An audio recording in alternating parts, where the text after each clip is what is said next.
Good evening. I'm here. It is Sunday night, 11:44 p.m., October 15th. I'm here. As I said, I am dropping a lot of frames, even though I restarted my computer. That's cool. As I said, I was going to be taking Friday and Saturday off, which, you know, pretty much the norm. So I'm here. There's not much else to say, really. I've just been kind of finishing up all the backlog stuff I had built up over the last couple months, and I'm pretty much caught up now. So I'm pretty happy about that. What I'm not happy about is the amount of frames I'm dropping, which aren't a ton, but it's still a decent chunk of the stream. So I'm keeping an eye on that here. Bop, bop, bop, bop, bop. Yeah. Hey. Okay, it's dropping. As in the percentage is dropping. I already restarted my computer like 20 minutes before this stream, so there should be no connection issues at all.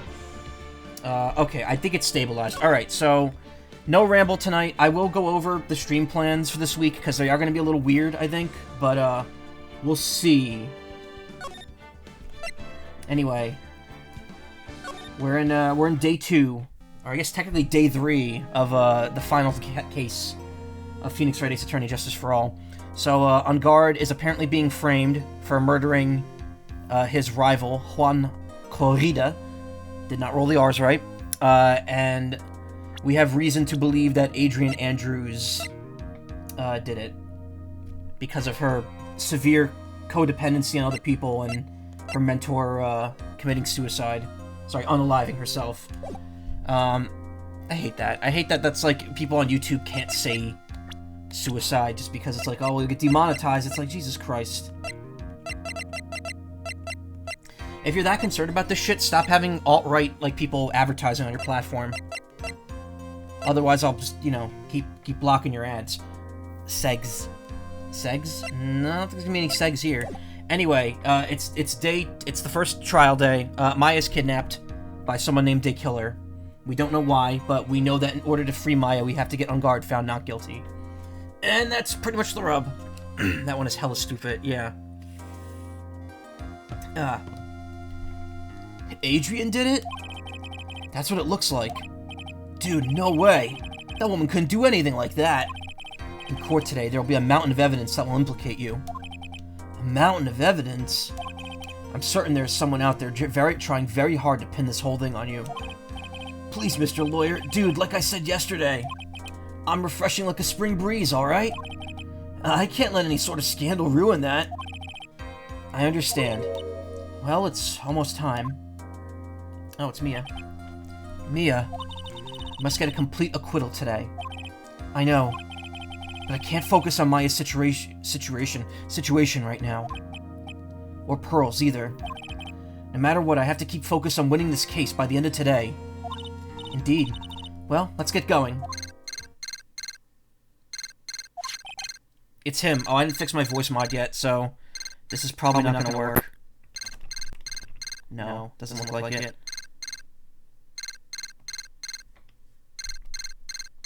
Now it says it's on, but it's not on. I gotta fix that. It's him! This is right. You heard the other mic on, you didn't hear the filter. Or did you? Hold up. Oh, I think it's working now. Hello? Can you does this work? Oh, the monitor's working. Okay. But none of the buttons are. Is this? Okay, hold up. Hold up. 1, 2, 1, 2. Okay, that's bad mic. Oh, it's working now. Okay. What about some of the buttons just like it's so weird. That worked, but like the button's not highlighted. Oh, there's like a delay. Okay. Weird. 8 bad mic. Okay. 8-bit. All right. We'll do 8-bit. It's bit crushed enough. Hello. Okay, there we go. Oh, so it's working now. Cool. Ayu. Good morning. This is it, Mr. Attorney, the day of the trial. Maya, she's unharmed, right? Well, when I checked on her earlier this morning, she seemed a bit, how shall we say, tired. Don't worry, people don't die that easily. Besides, what you really should be concentrating on is winning today's trial.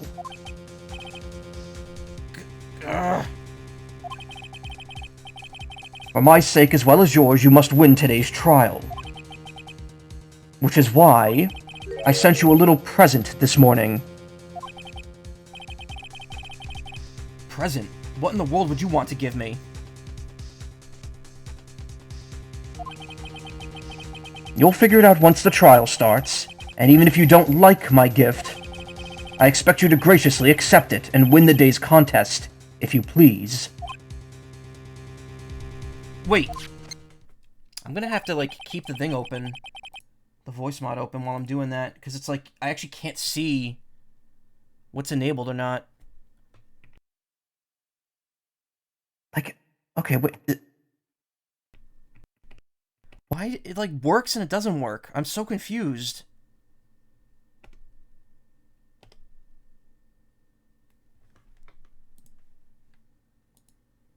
Alright.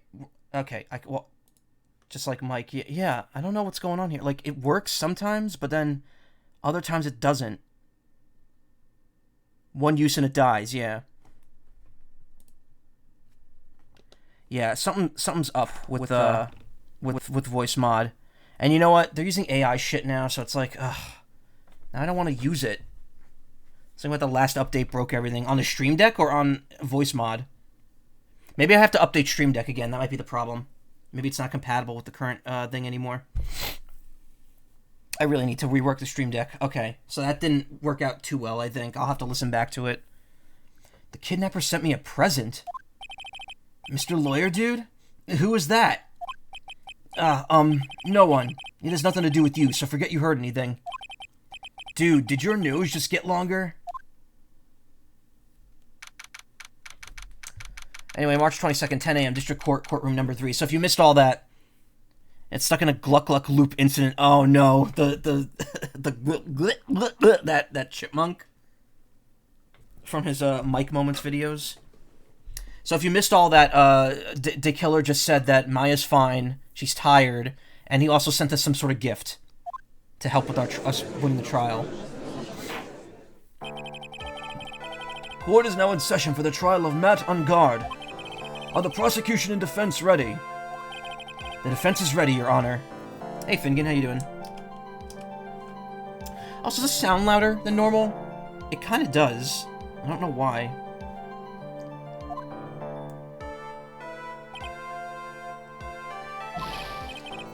I say, Mr. Wright, what happened to Miss Von Karma? I don't know, Your Honor. Why are you getting mad at me? Your Honor! Please be quiet, bailiff. Court is in session. If you must tell me something, please keep it brief. Now then, what is it? Prosecutor Von Karma has... This morning, Miss Karma was shot by an unknown gunman. You're good. Finished today's prompt? Nice. What? Shot? Somehow. I think this is the present that man was talking about. His present. Miss Von Karma is one of the top prosecutors in the country at the moment. If she were to disappear, it would be to your advantage. This is totally insane. Miss Von Karma, is she alright? I don't have that answer. She's alive and in stable condition. That's good. Phew. You're... I thought he'd show up. Your Honor, due to the circumstances, Miss Franziska Von Karma could not appear in court today. I, Miles Edgeworth, will be taking her place. The prosecution is ready, naturally. Yep, we're getting the big twists right at the beginning. Miss Von Karma was shot in her right shoulder and is currently undergoing surgery. She was shot in the exact same spot that her father was shot in. So how's that for literal Von Karma? Unlike Manfred, though, she's getting the bullet removed. Luckily, I've looked this case over, and I'm familiar with the details. The prosecution seeks to prove the guilt of Mr. Matt Ungard. The court acknowledges the prosecution. Hey, Tea Leaf Kitty, how you doing? Right. I finally found the answer I was struggling for on my long journey this past year. By the time this case comes to an end, you too will know the answer. Now then, the prosecution would like to call its first witness. She doesn't have to hang on to it like him, yeah. Please bring Detective Gumshoe to the witness stand. Witness, your name and occupation. My name's Dick Gumshoe, sir. I'm a detective down at the precinct, for now. For now? After this trial's over, I'm supposed to turn in my badge, sir. Detective Gumshoe? The prosecution has no need for a depressed witness. Lift your head up and face forward like a proud officer, Detective Dick Gumshoe. Heya, heya. Yes, sir! Now let's have your testimony. Love the voice acting, thank you. I try hard. If we want to explore the various facets of this case, we must start with that. Get ready, Phoenix. This is going to be one very rough fight. Yeah, it would have to be with Edgeworth as my opponent. Whoa, did not read that right. The answer he was struggling for. Interesting. See, now that I'm aware, I'm messing it up. Show me this answer you finally found, Edgeworth. Bare facts of the case. This murder happened after the Hero of Heroes award ceremony, sir. The victim, Juan Corrida, was found dead in his hotel room. After looking into the cause of death, we believe he was definitely murdered, sir. At first, we thought there was something suspicious about the empty guitar case. However, we later found out that the guitar case had nothing to do with the murder.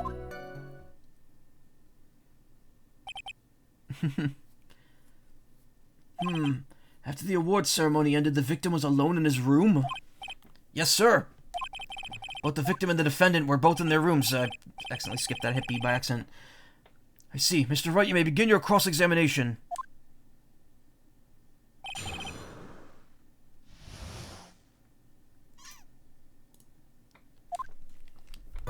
Murder happened after the Hero of Heroes award ceremony. Victim Juan Corrida was found dead in his hotel room. Okay, I don't think the first two are that important. Cause of death. Wasn't that because Mr. Corrida was stabbed in the chest?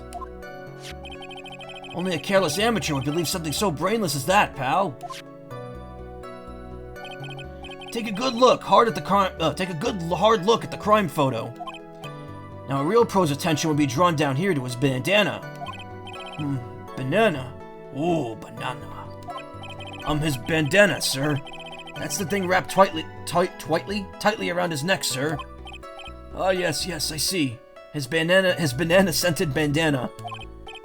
His banana hammock. Then what about the knife? It seems to have been stuck in the victim's chest on purpose after his death. We have a crafty murderer on our hands here. Time of death, 8:15 p.m. Cause, strangled with a scarf, then stabbed with a knife. Alright, so that was a very important press. And why did you think that? Because it was empty, pal. The Jammin' Ninja doesn't go anywhere without his bright red guitar. And we couldn't find it anywhere at the scene of the crime. Oh, then how about this theory? A fan really wanted the guitar and did the crime to get it. How's that? We thought of that too, but... The only fingerprints on the guitar case were the victims. Only the victims, huh? I see. Oh, so much for my theory, then. Some water, but only on the top of the lid, bears Corrida's fingerprints. Fan wouldn't kill someone they're a fan of, yeah. Updated the autopsy, yes, that's a fine. Hey, Ephraim. However, we later found out the guitar case has nothing to do with the murder. Excuse me. What convinced you it had nothing to do with the case? The guitar wasn't at the Gatewater Hotel that night. Well then, where was it? The bright red guitar was eventually found at the TV studio. The victim, Juan Corrida, had apparently only taken the case with him, sir. So you mean he forgot to put the guitar inside the case? Yes, sir. Even when he was on stage for the ceremony, he didn't have his guitar. So the guitar case was empty even before he got to the hotel. Yeah, that's right. So it really had nothing to do with the case at all. I believe that's enough First, the victim was choked to death with his bandana. Then, after the victim was dead, the killer deliberately stabbed him with a knife. Which brings me to my next point. Why, then, did the police arrest Matt on guard? Because there was reason enough to suspect him. Here it comes. Looks like Edgeworth's back in full swing. Very well, Detective Gumshoe, please testify about this matter. Choked to death with his banana, yeah? Yes, sir. Why arrest on guard? Matt on guard and Juan Corrida were huge rivals with each other. They each thought the other guy was in his way. In my way. That's motive enough in my book. As for evidence, there's the Jammin' Ninja's button. It was ripped off the ninja costume and was found in Mr. On Guard's hakama. The defendant's fingerprints were also all over the knife. It's like a plastic knife. The defendant bought the knife for the crime, which makes this a premeditated murder. Wait, what? The defendant bought the knife for the crime. Is that a typo? Was that supposed to be brought the knife? This is the case with the scariest character in the game. Won't spoil, but he's scary. Oh, I think I know who you're referring to. If you mean the killer, we've already seen him. So the defendant's fingerprints were found on the knife used in the stabbing. It was sort of sticky on the handle, so the fingerprints came out clearly, sir. Bears victim's blood and guard's almost said footprints again, fingerprints. In the grip, gate water is engraved. Okay, so Matt and Guard didn't buy that. And here's this button. It was found in the defendant's clothes, wasn't it? And is this button also covered in blood? Yes, and we know that the blood on it is the victim's blood, sir. What? It was ripped from his costume. It's covered in Corrida's blood, found in on Guard's hakama. All this very clearly points to the defendant, doesn't it? Yes, it most certainly does, Your Honor. Ready to give in yet, right? I'll find the hole in your argument somehow. You can press as hard as you'd like. Just hurry up with your usual pointless questions. I unrest on guard. But in terms of popularity, Mr. On Guard won, did he not? Yeah, but you know what's ironic, pal? Juan Corrida was always one step behind Mr. On Guard in everything. This year it seemed like he really finally caught up, ready for the big final showdown. But Mr. Corrida lost the Grand Prix in the end. And it's too bad. You must have been pretty downhearted after losing.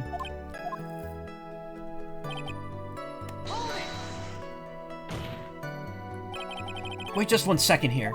Mr. On Guard was beating Mr. Corrida in the popularity polls. Well, yeah, I guess, but... Which means that in the defendant's eyes, the victim was not a rival at all.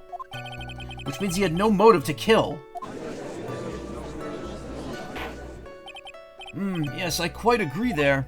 Well, Detective... it's not... well... I guess if you put it that way, then yeah, the defendant would have had no motive. Detective, I'm beginning to see why you were fired. No, not you too, Mr. Edgeworth, sir. That's... I look forward to your pension negotiations. No! How now, Detective? Let's continue with the testimony. No, not my poor pension, too. Detective, if you value your money, I suggest you proceed. Yes, sir. We could talk about my pension later, sir. What about what I was saying? Hello? Anyone?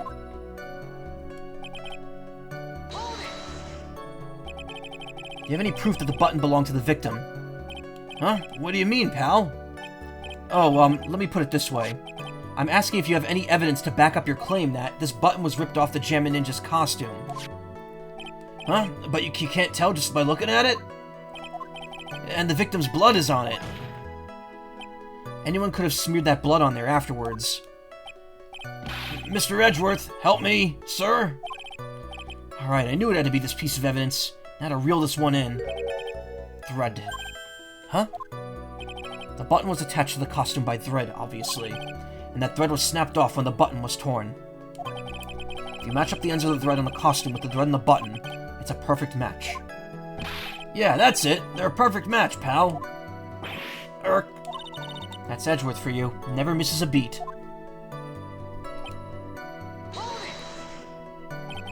When was this button found? Pretty soon after the body was found, we rounded up everyone who Pretty soon after the body was found, we rounded up everyone who knew Mr. Corrida. And then we did a search on them all. That's when we found the button. So it was almost immediately after the murder. The police didn't have the free time to be lollygag and play tricks, unlike some people. Hey, what is he trying to say about me here? How were the fingerprints arranged on the knife? Huh? What do you mean, pal? By examining the fingerprints, you could determine how the defendant held the knife. For example, did he hold it normally or overhand? Oh, is that what you meant? Well, we didn't actually think of that. I can't believe this bumbling of the bumbling of this department. Hopeless. Were you paying attention to the testimony, right? The defendant's fingerprints were all over the knife. There's no way to determine how the knife was held at the moment of the murder. So is the defendant the owner of this knife, then? And it bought the knife, again, bought and brought, not the same thing. There's no way this was a premeditated murder, even if he brought the knife, even if he bought the knife. Oh. So I guess there's a knife in the gift shop of the hotel? Because they're sticking with that. Sorry, pal, but this isn't some pocket knife. It doesn't fold, so it's not great for walking around with either. Well, this is not good. If the prosecution can prove it was a premeditated murder, we're done for. Phoenix. Yes? There's something very interesting about what the detective just said now. Think carefully before it's too late. Yeah, creep, I don't know anyone have a... I mean, you have a weird sense of scary. Anyways, you'll see, yeah. Button covered with the victim's blood, and a knife with on guard's fingerprints. Be grateful. If the judge were more rash, he would have already pounded his gavel in closing. We're still in a world of trouble here, though. Well, before any battle, you must find your enemy's weakness. So let's find the weakness in this testimony, no matter how small it may be, okay, Phoenix?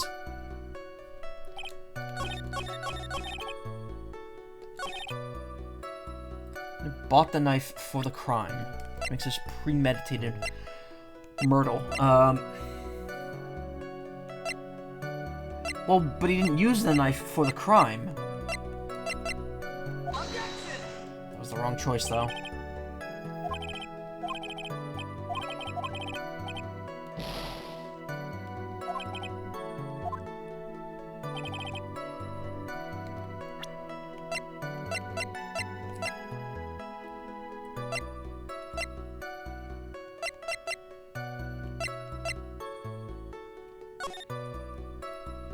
Button's certainly gone.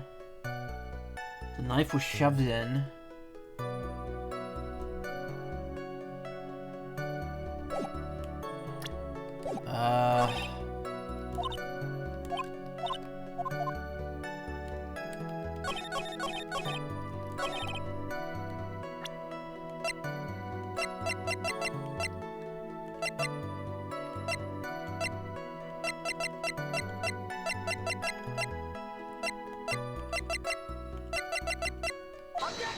That wasn't right either. Oh, shit.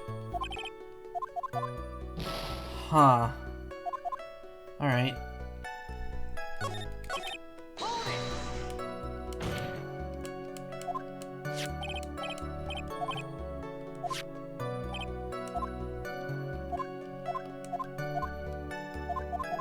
About what he just said. Not great for walking around with.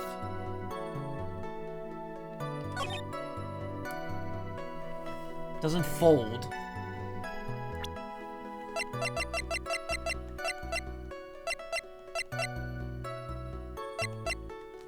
Bears the victim's blood and on guard's fingerprints, and the grip gate water's engraved.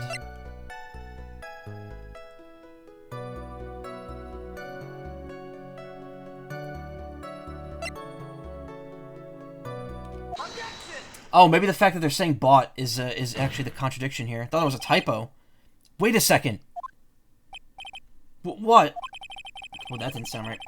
So the basis of your argument that this is a premeditated murder is simply that my client bought a knife beforehand. That's right, pal. The defendant did not buy this knife. Yeah, the knife is from the hotel. Yeah. I thought that was a typo. I'm like, wait a minute. Something's not right here. Take a good look at the handle of this knife and you'll see what I'm talking about. I don't remember a lot of the specifics of this case, so... Huh? It has a gate water seal set into the handle. Gatewater. I think I've heard that name somewhere before. That's the name of the hotel. The Gatewater Hotel? Uh-oh. The murder knife was actually property of the hotel, which means this murder was not premeditated. Yes, that is very true. This is a very big... What is it? What is it, Mr. Edgeworth? I'm sorry, but the defense is simply too careless.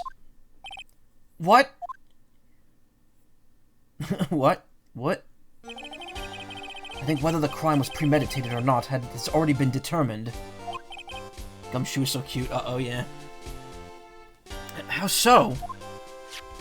I admit this knife is hotel property. There's no one currently on the police force that is dumb enough not to realize this. But I didn't know... Oh. The question is... where did this knife come from? Why, that's obvious. It came from the victim, Mr. Kurita's room. Sorry, Your Honor, but that is incorrect. The victim ate a last meal before he was murdered. With that being the case, I would like to draw the court's attention to what is on top of the table. There's a knife and fork on the table. Then, where in the world did this knife come from? If it pleases the court, I would like for us to recall the room of the defendant, Mr. Matt on guard. Especially what was on top of his table. There's something missing. Perhaps it is a single knife? We investigated the leftover dishes for fingerprints, and while we were investigating, we came to the conclusion that Mr. Matt on guard's knife was missing. Irk. Mr. on guard had gone to the victim's room with the knife he had used during dinner. Why would he carry a knife on his visit? To kill, of course. And with that, I believe the prosecution has proven this was a premeditated murder.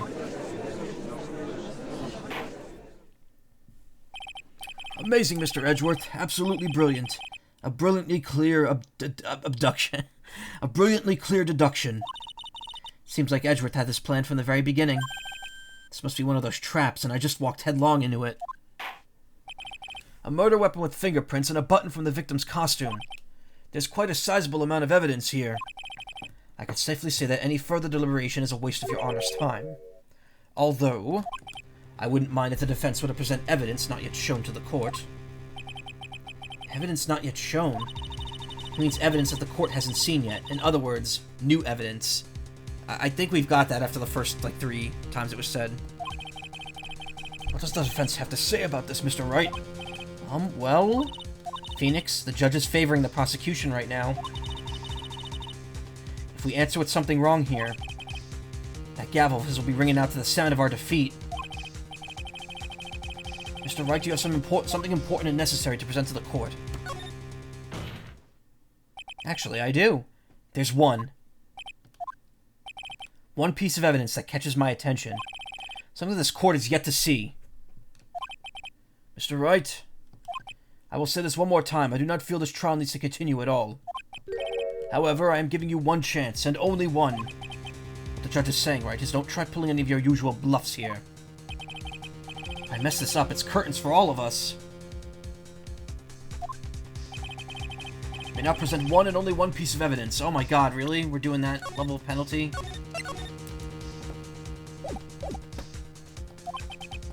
Now then, what is this important evidence you must show the court?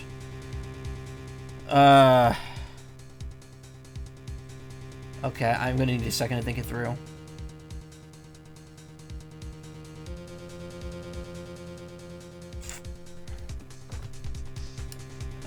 What new piece of evidence do you want to show the court?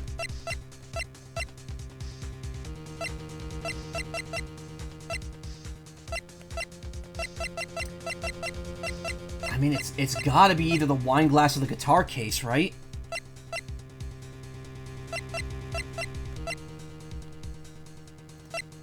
Can't even save yourself with an infinite health cheat. Imagine needing an infinite health cheat for Ace Attorney. Or is it a profile? No. Couldn't be.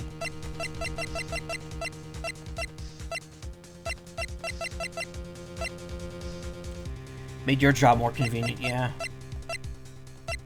Jamming Ninja's button. Now, we've seen these, so we've seen everything. Well, suicide reports don't count. It's gotta be the guitar case. No, the guitar case was already seen, too. So that means the only thing it could be is the wine glass, right? This is a wine glass, is it not? Please look at the photo of the crime scene one more time. The scene is a mess because of the victim's struggle against his assailant. The vase was broken. His makeup is all over the floor. These were all things that were at one point sitting on top of the dresser.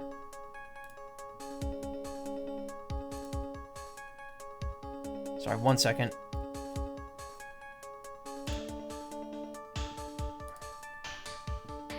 Okay. Okay. Alright, we're good. Sorry about that. Wait, no. Okay, now we're good. Okay. Sorry. Well, yes, I do see your point. However, the glass that is sitting, this glass that is sitting on top of the dresser is mysteriously untouched. The only thing that had not fallen over, along with everything else, is this wine glass. This piece of evidence is more than strange enough to warrant further consideration. Well, what do you all have to say? Oh, well, yes, it is a little peculiar. Yes, isn't it? I thought it was. You could stop looking at me with those puppy dog eyes of yours now. Mr. Edgeworth? What is it, Your Honor? Your opinion? You don't need my opinion, because there's no special meaning to that glass. What? It's safe to say the glass was set there after the crime took place. By the person who discovered the body, Adrian Andrews, for example. She could have easily been so shocked that she set the glass down without thinking. That does sound very plausible, Mr. Wright. Could Miss Andrews really set that glass down without thinking?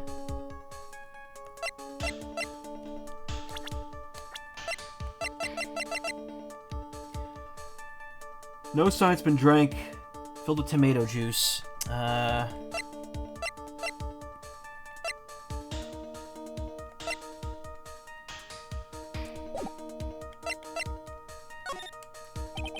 If I appear weak here, the trial's over. I can look for my proof later. For now, I should trust my instinct and point with certainty. They just might fall for it if you're They just might fall for it if you're thought-provoking enough. The defense would like to challenge the prosecution's theory. We would like to see something that proves it was Miss Andrews who set the cup on the table. You've turned the situation on its head yet again, as usual. Mr. Edgeworth, do you have any proof to back up your claim? No way he has any. He's just bluffing. Unlike Mr. Wright, I never say anything unless I have the evidence to support it. What? You're not thinking hard enough today, Wright. Did you think this wine glass escaped my notice? Then, of course it's been thoroughly inspected for fingerprints. Fingerprints? There were only one set of fingerprints left on this wine glass.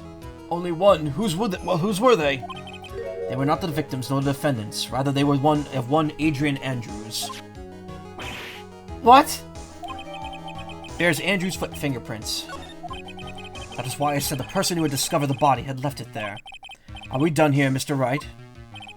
I can't believe I fell into another trap. Miss Andrews was probably holding the glass when she went to see Mr. Corrida. But upon seeing his dead body, she was stunned and set the glass down on the dresser. What you said just makes a lot of sense. Now do you see, right? You can't change any part of my scenario as it explains everything all too well. I thought long and hard this past year about what it means to be a prosecutor. And from here on out, I will show you the answer I've come to discover. Wait a second, Mr. Edgeworth. I think the prosecution has provided enough evidence for me to enter my verdict. Unfortunately, I cannot allow you to pass judgment yet. The prosecution has yet another witness we would like the court to hear from. Another witness? Yes. Bailiff, please bring in the next witness. What in the world is Mr. Edgeworth thinking?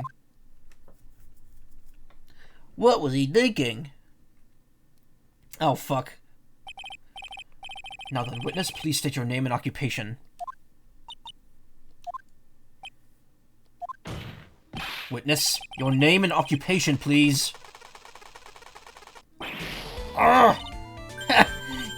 Got G-O-T-C-H-A.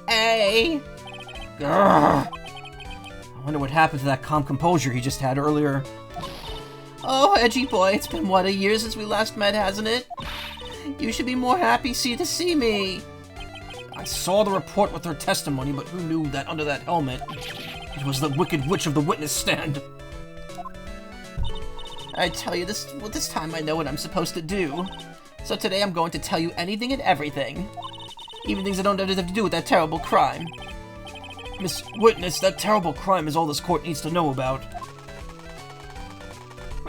Oof! Shush, I'm talking to my dear Edgy Wedgie right now. Don't interrupt us, Gramps. Yes, madam. No, please, by all means, interrupt her, please. Anyway, witness, your testimony, please. It's true what they say, the youth are hot-headed nowadays.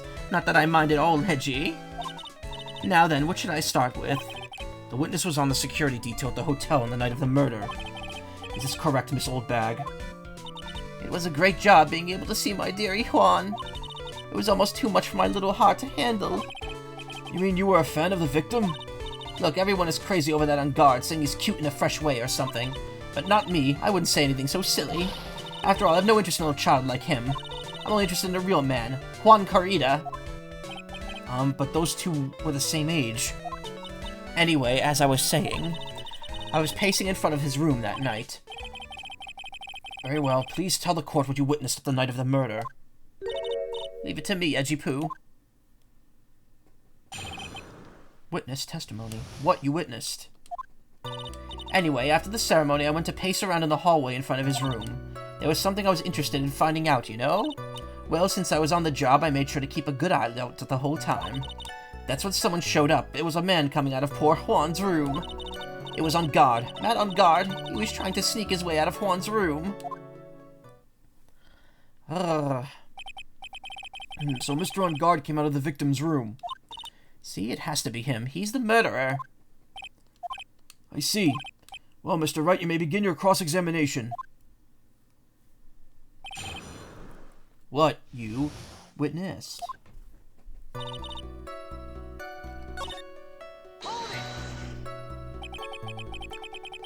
Something you were interested in? And just what was that?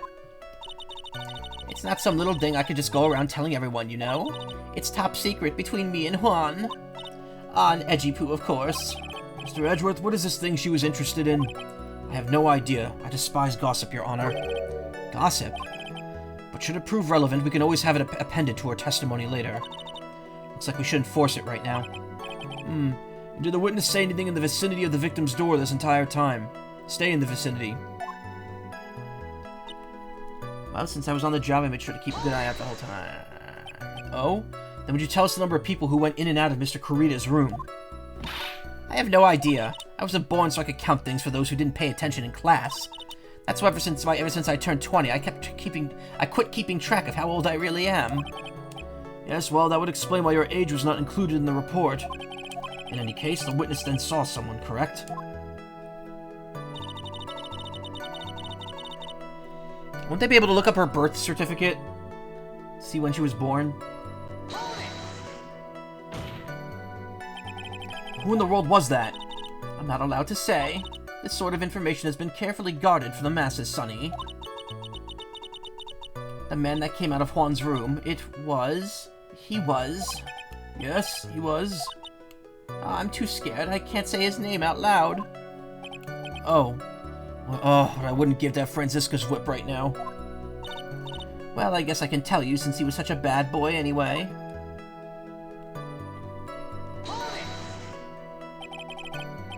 You saw my client. Are you sure about that? Yesy? Really? A knowing brat. When I say I saw someone, I saw that person. I don't get the sense of deja vu. Maybe to avoid a repeat of last year, I should delve into this a bit further. Please tell the court more about the man's clothes in detail, please. What a troublesome man you are. Really, as if something like that matters. But it does. Now, what was it? Oh, yes, it was that thing. That thing. That gaudy thing he's always wearing. Gaudy thing, that racing jacket. Ah, he was wearing that at the detention center, too. That thing's meant for nothing but seducing women out of their pantaloons. Men. Right. So, Mr. Wright, was this testimony just now important or relevant in any way? I guess it really wasn't that important after all. Mr. Wright, do you know why we say time is valuable? If not, I suggest you learn.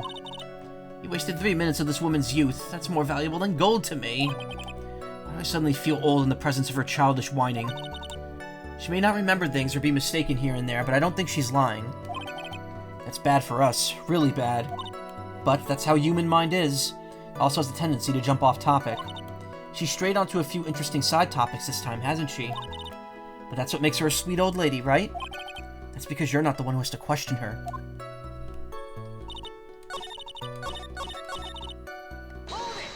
Actually, I think that might be useful. I'll have to see.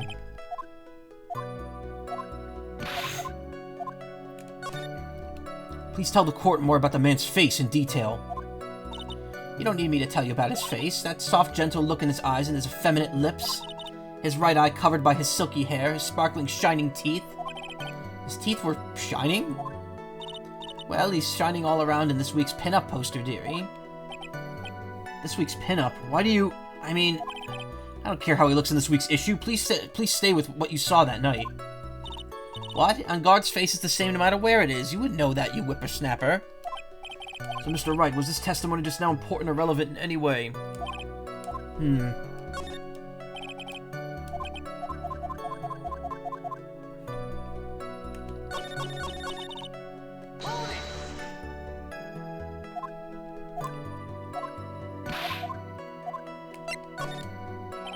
What was the man you saw carrying?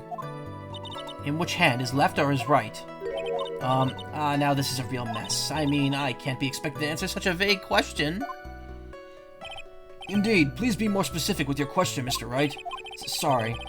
What was the man you saw carrying in his right hand? He wasn't carrying anything in that hand. Then how about his left? Empty. Well, this whole thing has been a whole lot of nothing. Alright, it's the clothes, and I think I know why.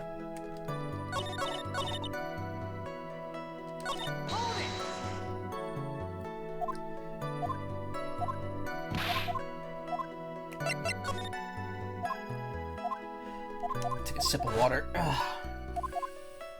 A little too early to crack open the Honor Palmer. Of course it was important, Your Honor. Then perhaps you would like to point out what part of that testimony was important. Don't you see it, Edgeworth? Your Honor, I request that what the witness said about the jacket be appended to her testimony. Diabetes. No, it's not going to give me diabetes. Trust me, there are plenty of other... Oh my god. So right before I started streaming, I ate... Last week when when our visitor from the UK came over, my mom got Oreos covered in chocolate. And it's thick chocolate. It's so... I had 2 of them, and I felt like I was... I felt like that was going to give me diabetes. It was so sweet. The white chocolate is not meant to be eaten in large quantities, let me tell you. That stuff is so rich.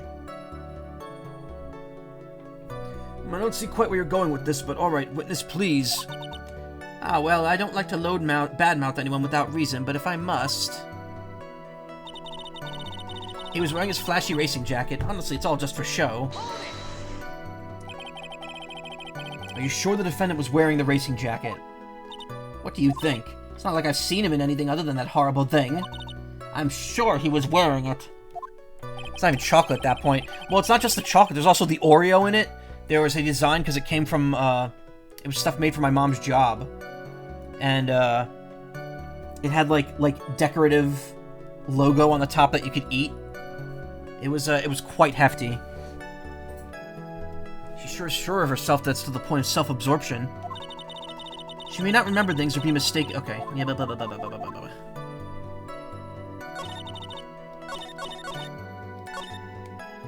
Anyway, button. If it was found in on guard's Hakama, he couldn't have been wearing his jacket. Miss Oldbag. What? Don't say my name for no reason. Dark chocolate. Every chocolate, it was all milk and white. Do you know what this is? Ah, it's button number 2 on Gem and Ninja's costume. Now I know she's an obsessed fan. She identified it in a single glance. Give it here. Give it here. If you don't give it to me, I'll punish you with this. Wow. She really is a diehard fan and won a button covered in blood. This button was discovered in Matt Guard's body during a full body search. I don't know how I read that so badly. See? See? This button proves beyond a shadow of a doubt that it was that rascal on guard. It was caught up in the pleats of his Nickel Samurai Hakama pants. See? See? And on guard is the Nickel Samurai. Witness, now, it may just be me, and I do have an active imagination, but just now, didn't you just say that the defendant, Matt on guard, was wearing his usual racing jacket? I'm so sorry. Sorry that you judge people based on what they wear. If I wore this trendiest dress, then maybe you'd think I'm the most gorgeous woman ever, but instead I have to put up with this ridiculous-looking outfit. You agree this outfit is hideous, right? I got a tape recorder stuck to my chest. Let me tell you, it's heavy. So heavy I wish I could have switched to CDs 8 ages ago. I'm keeping the dream alive for all the kids out there. I work hard with a smile on my face, don't you understand? Now take a look at the mirror. Your clothes are about as interesting as a documentary on curling. You should take a tip or two from Edgy Poo. Now he's got style! I somehow kept up with that one.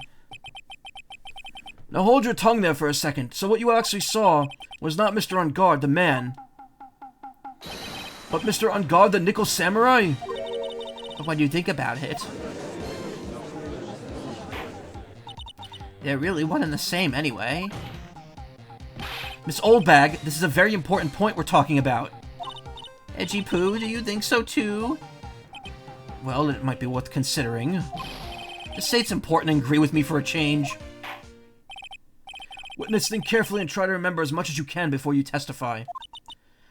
Alright, if you must. Or if you insist. I don't know why I said must. I should be the one sighing, not you. I streamed Kirby 64 last year, right? I suddenly got, like, the urge to play it, and I'm like, why? Didn't I stream it? You know what N64 game I want to stream at some point in the next couple months? Banjo-Kazooie. I've been jonesing to do a play of that. I just haven't had the time. Who I saw. I did, yeah. Play Robobot. Here's the problem with Robobot. That's like the one 3DS game that Citra does not run well, despite it saying it does. I don't know why, but me and Ayla have had the same issue with it on our different machines. So until that gets resolved, I can't play Planet Robobot on stream. And I don't have a capture card either, so that wouldn't work. On guard. Yes, now I remember. The Nickel Samurai, that's right. It was the Nickel Samurai that I saw. Yes, it would have had to been convenient for him to wear his costume during the murder. He had to go to the post-ceremony stage right after the crime, you know? So he must have worn that Nickel Samurai costume when he was stabbing poor Juan. I knew it. I knew you'd say he was inside that costume. What? Did you think there could have been someone else inside that costume? Don't be a bad little boy thinking such rude things. But the possibility does exist. Ah, youngins today, I told you there's no way it was anyone else. How do you know? Because I said so, and what I say is the truth. At least she's just as delightful as a witness as she was a year ago. Mr. Wright, you may now cross-examine the witness. Who I saw. Give me one brief moment. I want to see what Shell Shock is playing, because he's playing a Japanese game. The heck is this? Psycha game? Huh. The hell is this? I think I've seen stuff for this online. I don't know what that is, though. Oh, Gyro's playing Sonic Mania. He's really looking forward to, Sonic Superstars this week. I listened to some of Sonic Superstars, music since the game kind of leaked early. It is all over the place. Some songs in that game sound like straight out of Sonic 4, which people will probably not like, while the T-Lope songs are, like, amazing. I will say that none of the music sounded bad. I particularly don't mind the Sonic 4 synth, but I think some fans are going to be really, really pissy about it. I want to press this because it sounds like it's going to be funny. Would you please get on with your testimony? Watch your language, young man. What sort of tone is that to take with an elder? My youthfulness isn't what it used to be, so you should forgive me for everything. If you keep on barking at me like that, I'll start singing at the top of my lungs. What? A striking figure by the sea, standing all alone is he. He's the Nickel Samurai. She's actually singing. Someone help my poor ears. Mr. Edgeworth, can you please do something about this racket? Witness, I'll give you a piece of gum later if you'll be good and stick to the facts. Okay, you'll promise, right? Right, I'll be sending the bill for the chewing gum to your office at a later date. Remind me to send you a thank you note later too, Edgeworth, old chum.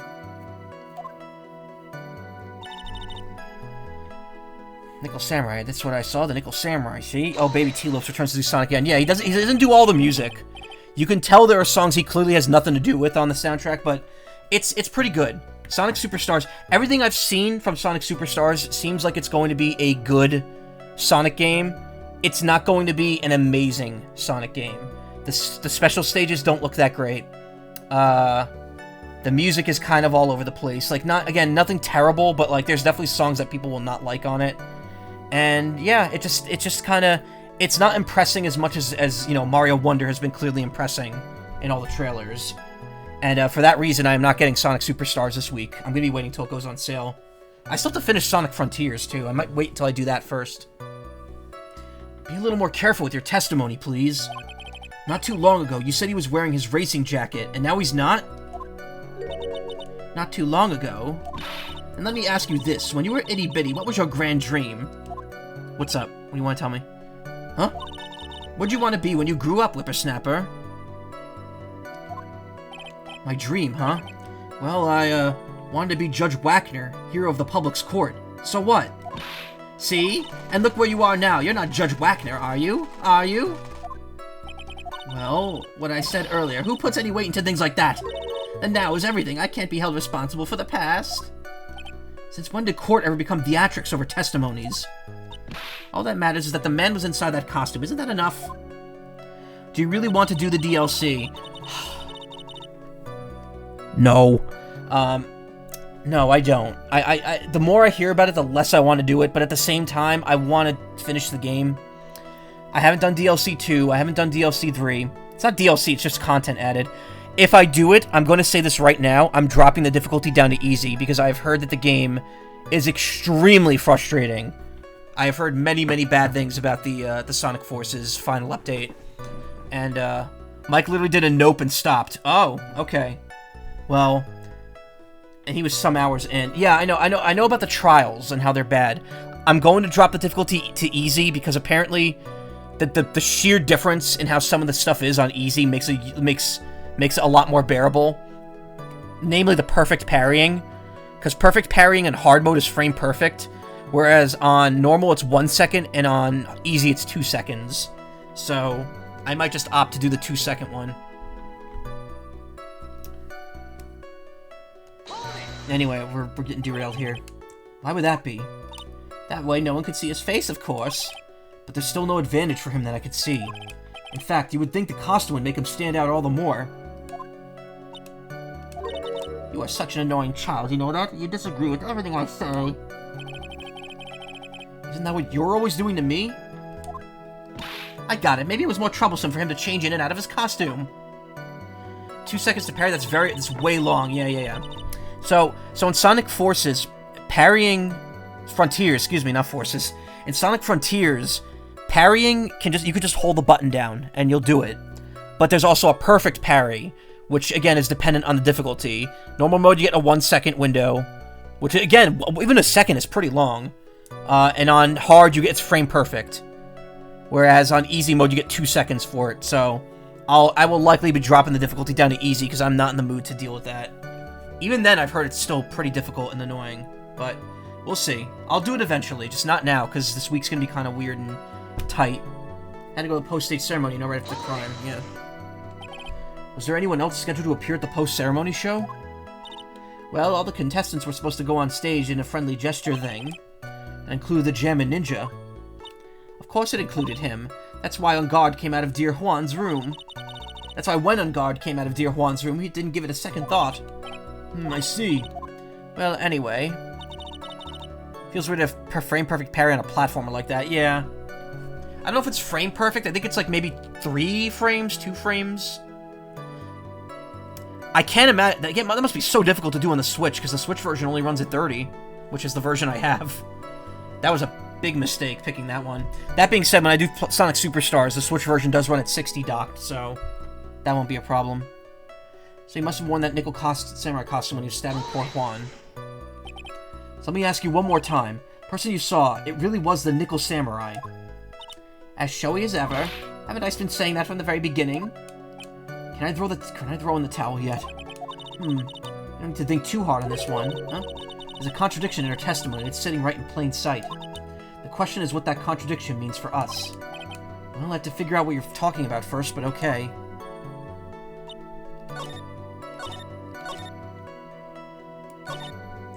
Must have worn that nickel samurai costume when he was stabbing poor Juan.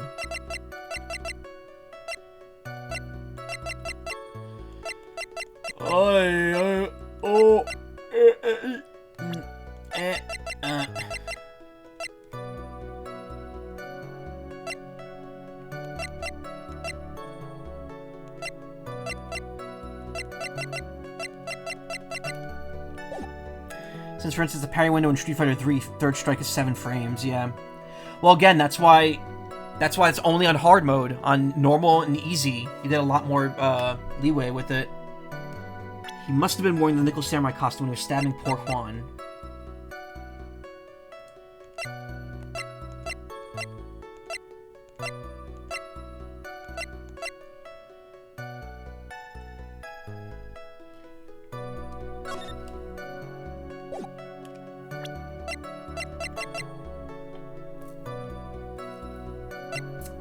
I actually don't know.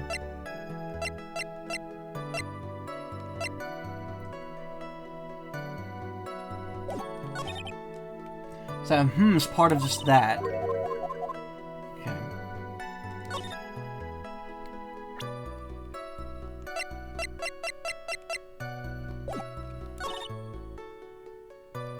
When will Dudley ever return? I hope he returns in 6 as a DLC character down the road.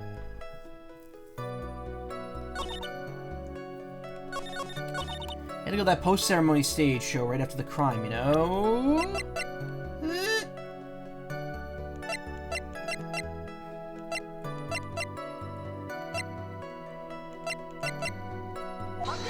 Damn it, I thought that was it.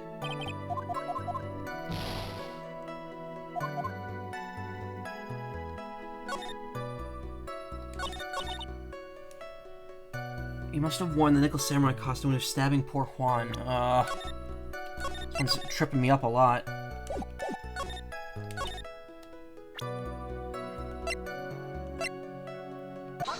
There we go, it was the knife, because he was eating dinner. Please take a look at this. Yeah, so it's a knife, big deal. If you're trying to scare me with that, I'll have you know it won't work.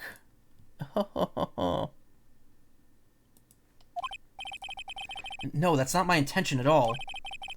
That's the knife that was used in the murder, correct? Your Honor, do you know why this piece of evidence is important to this case?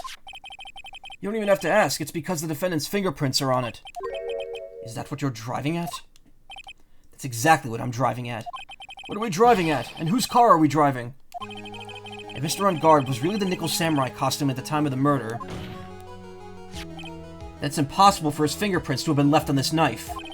Actually, he would have wiped all the previous fingerprints on this knife clean off. Oh, that's right, the nickel samurai wears gloves, doesn't he? He probably took his gloves off before he began the stabbing. Why? Why would he do something like that? To leave his prints on the murder weapon? There's no way he would do anything like that. However, there's one possibility. Then let's hear your possibility. It's very simple. The defendant went to the victim's room while in costume as the nickel samurai. At that time, the defendant held no intent to murder. He was probably just going to relax and talk with the victim about the stage show. Which is why he took his gloves off. But the murder still did take place. Hey, V2, how you doing? It's well known that there was bad blood between the defendant and the victim. Yes, I have heard that before. Well, Mr. Wright, what do you have to say about Edgeworth's theory? So let me get this straight. Edgeworth's theory goes like this. When the defendant went to the victim's room, he had no intention of killing him. Now, up to this point, are there any problems with this theory?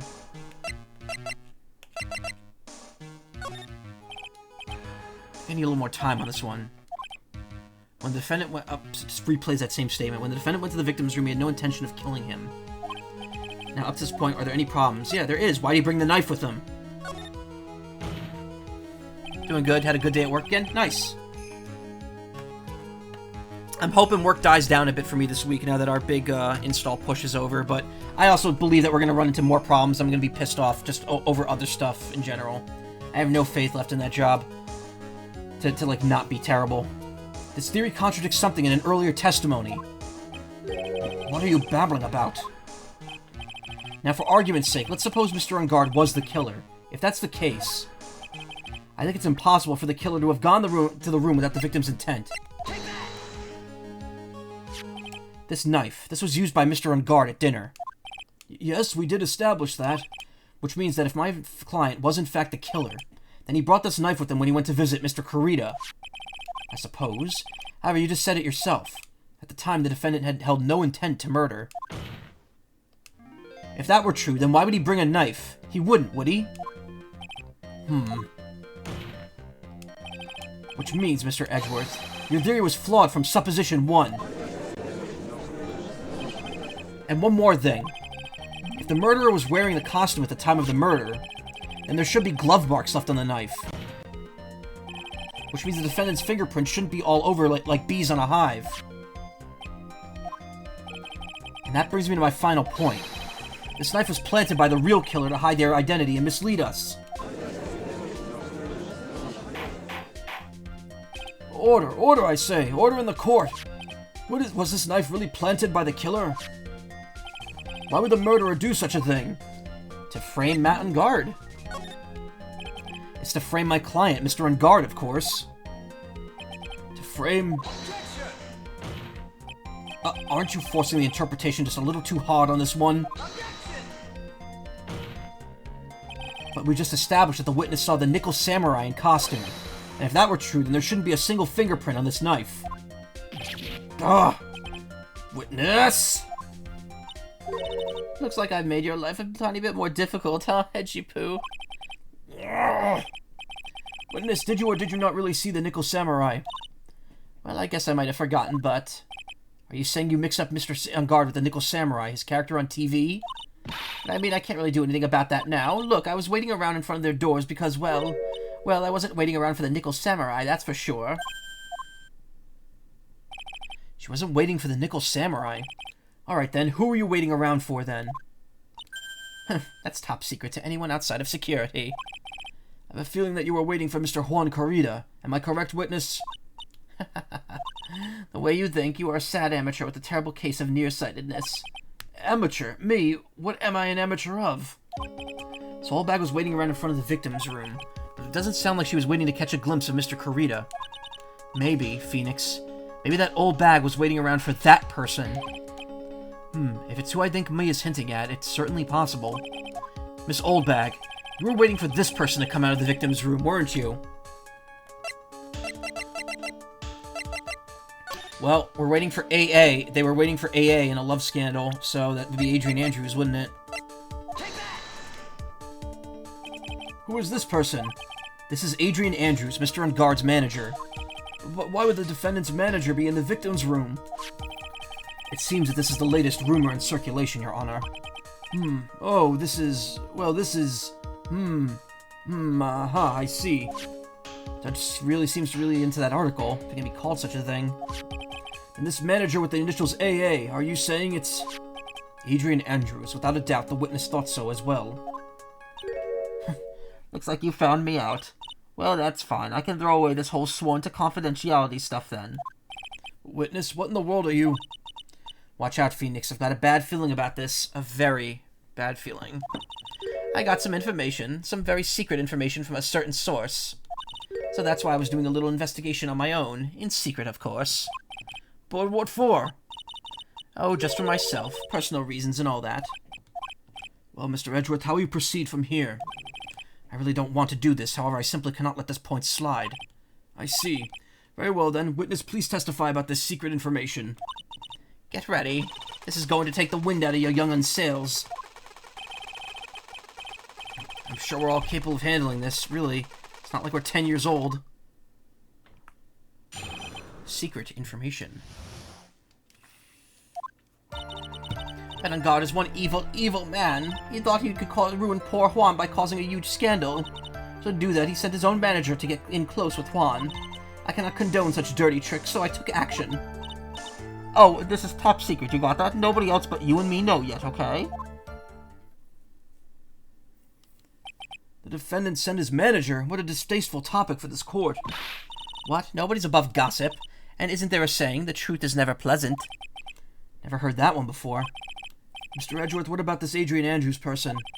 We have looked into this matter, and found that the truth the article proposes is in fact baseless gossip. But should this be true, then this proves that the defendant did bear ill will towards the victim. So this means I have to smash this rumor once and for all. Now then, Mr. Wright, you may cross-examine the witness. Be careful, the old bag seems rather excited right now. That's right, and God is nothing but your average foul-blooded youth. Well, as the old saying goes, you gotta burn old bags with fire. Time to fire up and hit the afterburners and hit the highway into the danger zone.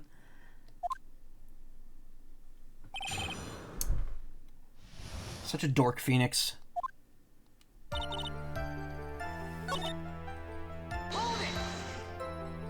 A scandal? What do you mean by that? You're a dim-witted one, aren't you? I can't believe you don't know what a scandal is. Honestly, what are they teaching kids in middle school these days? No, I wasn't asking about what the word scandal means. Even I know that much. Well, that on guard thought he could own a monopoly on popularity. You don't have any proof that Mr. Ungard did any such thing. You must be suffering from shock, the shock of hearing the truth. And now, since you're in so much shock, you can't do anything right. You're right, I can't do anything, but oh boy do I wish I could do something about you. Alright then, Sonny, show me what you've got. Can you show me any proof that Ungard didn't bear any ill will towards Juan? I don't have anything to offer. See? Just as I thought. And you were lecturing me about saying things without proof. You've just given me a free pass to say whatever I want, whenever I want, silly boy. Me and my big mouth. That's the way the cookie crumbles, for you anyway.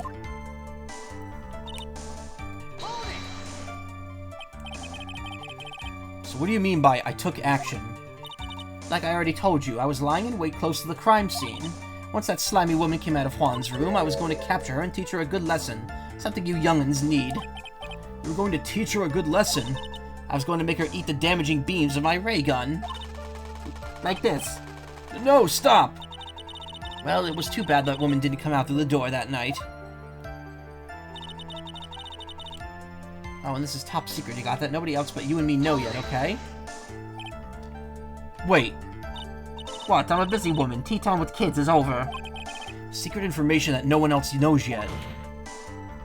If that's true, then how do you know this secret information? Huh? Well, that's because I'm a pro. Yes, that's it. It's a secret. Even if you drilled a hole into my brain, you'll never find out. How in the world did that old bat get such a secret piece of information? Stolen on the night of the murder. Tabloid article about the victim was in the case. So no one else is supposed to know this secret information, correct? If that's true, then why do you know it, Miss Oldbag? What? Why are you looking at me like that? Stop that! Witness? I hate to say this, but this is how you came to acquire your secret info, isn't it? The investigative photographer, Lotta Hart. Oh yes, I remember that mischievous girl. She reported that she had lost a certain note when she had written to herself. She reported such a thing? On that piece of paper, she had written down some of her impressions about the relationship between the victim and Miss Andrews. What? Outrageous ideas, you say? No, I said impressions. Then everything written on this piece of paper is completely meaningless? Ah, that's it. That's the note. No, you see, this is something completely different. This is my top secret list of groceries to buy! And you're the one who took Miss Hart's note? I'm a huge fan of Juan's, that's why. That infamous puffy-haired whippersnapper. She's working with that evil Ungard. She said so herself. Ungard, I'm his sidekick. She was so happy, smiling like a silly duck. I was only checking what she had written. Edgy Poo, you believe me, don't you? Ugh. I was only trying to help out the little angel I am. It's only a little piece of paper. I've never taken anything else before. You really should come with a supply of cheese to match your vintage wine. Well, it was only a piece of paper. I suppose we could overlook this just once. She looks like she's really sorry. Should I forgive her? Pile on more pressures, baby. If I let up on her now, she'll get away. I have to find some way to inflict a deafening blow to the prosecution. Witness, you said that the note was the only thing that you stole. Is this correct? Stole? Why don't you listen more carefully, you annoying brat? I saved this piece of paper from that terrible, lonely trash can, that's all. You're lying, damn it, and I can prove it! So, fun fact about that line, in the original trailer, for the DS version of the first game, the original English trailer, there's a cut of Phoenix saying, "You're lying, damn it, and I can prove it." That line never shows up in the original Phoenix Wright Ace Attorney. So they purposely wrote it into the sequel because they knew people liked it from the trailer. It's true, because my brother and I watched that original trailer for the first Phoenix Wright game a bunch, because we were so excited for it. We were like, oh man, a lawyer simulator. That sounds so cool. Are you putting my credibility under scrutiny again? Miss Oldbag. I don't believe that the note was the only thing that you stole that night.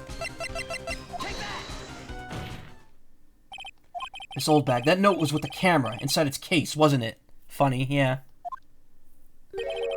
It isn't the first time that Capcom's localization team has done that. They actually referenced the fan translation of the first case of the third game in the actual, like, official translation of it. They're not above, like, doing that, which is really cool, actually. I wouldn't say above. They're not, you know, they don't think of themselves as so self-important that they wouldn't take what fans are saying and use it for their own profit. No, it is a cool reference, though. A camera? Yesterday, Lotta Hart was raising a huge stink over her camera. She kept saying something like, "My sweetie $1,600 camera disappeared on me." Why, witness? What is it, Gramps? If you only have the note, then it's only if you have the note, then it's only logical that you have the camera, too. Looks like you found me out again, Sonny. Is this the camera you're looking for? That's... What? Even though I look like this, I'm still a person, you know. I still eat meals like you, I fall in love, and borrow things from people. I think your definition of borrow is a little off. I saw that woman's business card, and that's when I noticed it said, Slimebag Celebrity Photographer Extraordinaire. Well, when I saw that, I had to know what sort of picture she had taken. I'm a professional security guard. It's my business to know these things. Bailiff, check this camera's photos. Hurry! Must examine them at once.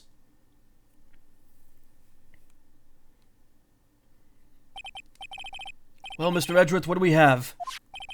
There's only one photo that seems to be relevant to this case. Please present it to the court. This is the Nickel Samurai. See, I told you, that's the guy I saw. This proves that the witness was not lying about earlier about this matter. Picture taken in the hallway right after the murder.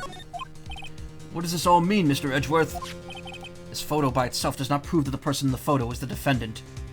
However, in his own confession, Mr. Engard clearly stated that at the time of the murder, he was still in his Nickel Samurai costume. If that's the case, then this Nickel Samurai is the defendant. How did it come to this? I think this brings us to the end. We've examined every piece of evidence thoroughly. Final comments, Mr. Wright? The court will consider them before we close. Do you agree that this photo is decisive evidence against your client? If this photo really is decisive, then we're done for. But if I raise an objection here and blow it, then Maya's life would be put in jeopardy. I can't make a mistake here. There's only one road out of this mess. This photo that Lotta took. There's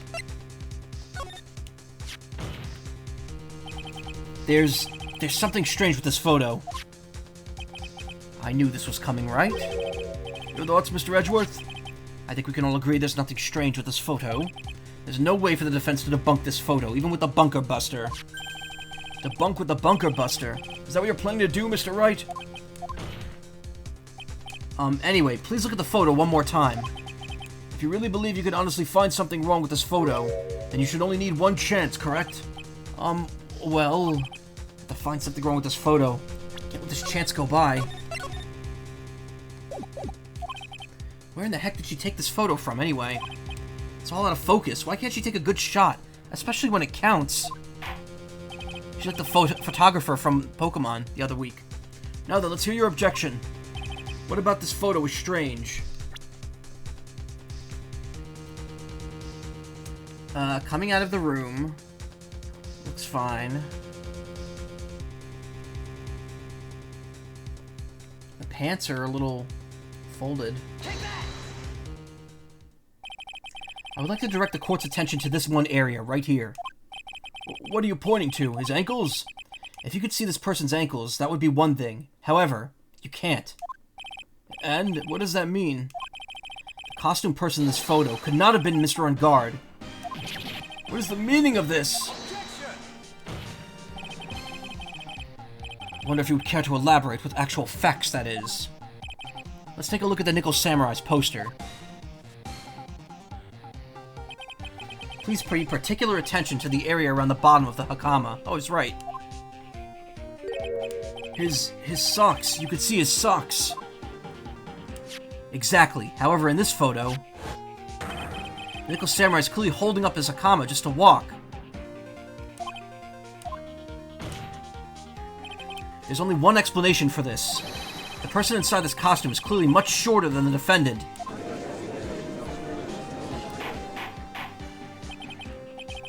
Alright, I think I've turned things around for myself this time. That's curious. Huh? What is? Edgeworth is unusually calm today. That's true. He's just letting the trial run itself, as if he's only along for the ride. Along for the ride? What do you mean by that? I can only guess that perhaps he doesn't feel under attack at all. He doesn't feel under attack? Then I haven't damaged his case at all? Mr. Edgeworth, where does this leave us? If the person in this photo is not man on guard, then everything the prosecution has tried to prove has been meaningless.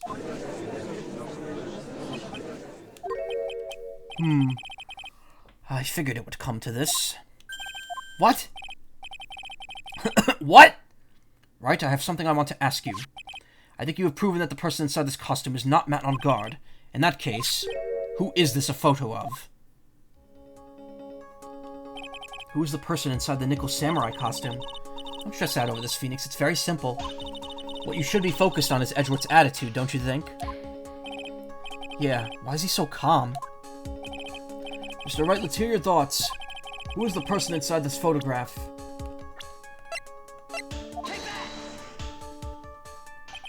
Adrian Andrews. If you want to know who the Nickel Samurai is, it's none other than this. It's none other than this woman. And why would you say it must be Miss Andrews? What in the world points you to her? For starters, she's short, and she could freely move in and out of Mr. On Guard's room. Finally, she had dinner with Mr. On Guard that night. And how does that all add up? It means that it makes it very easy for her to get a certain item. A certain knife with Mr. On Guard's fingerprints all over it. The knife that was used as the murder weapon. A murder weapon, excuse me. Why don't you just say what it is you want, right? I have to do this now. This is my last chance to turn things around. The defense moves to indict Mr. Andrews in the murder of Juan Corrida. It was Miss Andrews who tried to frame the defendant for the crime. Order, order, order! Looks like this trial has had a most unexpected development. Mr. Edgeworth? Yes, Your Honor.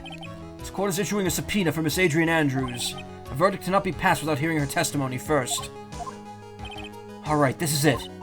This is kind of bad for us. Huh? What do you mean? If Adrian Andrews is summoned to court as a witness, it means that the trial will go on for another day. One more day? Ah! If I don't get a verdict today, then Maya... Now then, we shall set Mr. Andrews' testimony for tomorrow. What am I supposed to do? Just about to adjourn the court. Now then. Please, Your Honor, continue the trial. We must pass a verdict today. I can't do that. We cannot hear Miss Andrews' testimony without... I abhor wasting such valuable time. Edgeworth? Your Honor, I request that you please continue with today's trial. But, we cannot continue due to this unexpected development. Unexpected development? I think you underestimate me, Your Honor. And what do you mean by that? That Mr. Phoenix Wright would slave his ways to subpoenaing Miss Andrews at all is all happening according to plan, even if Wright was a bit slow to catch on. What? What?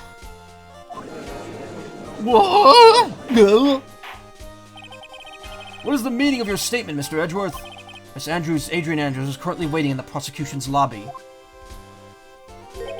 She is the next witness. Everything was planned out in advance by that man? Somehow I knew there was no way Edgeworth would overlook Miss Andrews.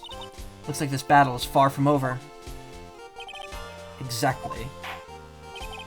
Very well, we'll call in the next witness. However, before we proceed, we shall take a 10-minute recess. Please prepare your witness in that time, Mr. Edgeworth. The court will now take a 10-minute recess. Whew! Court be long, bro. Shit's on fire, yo.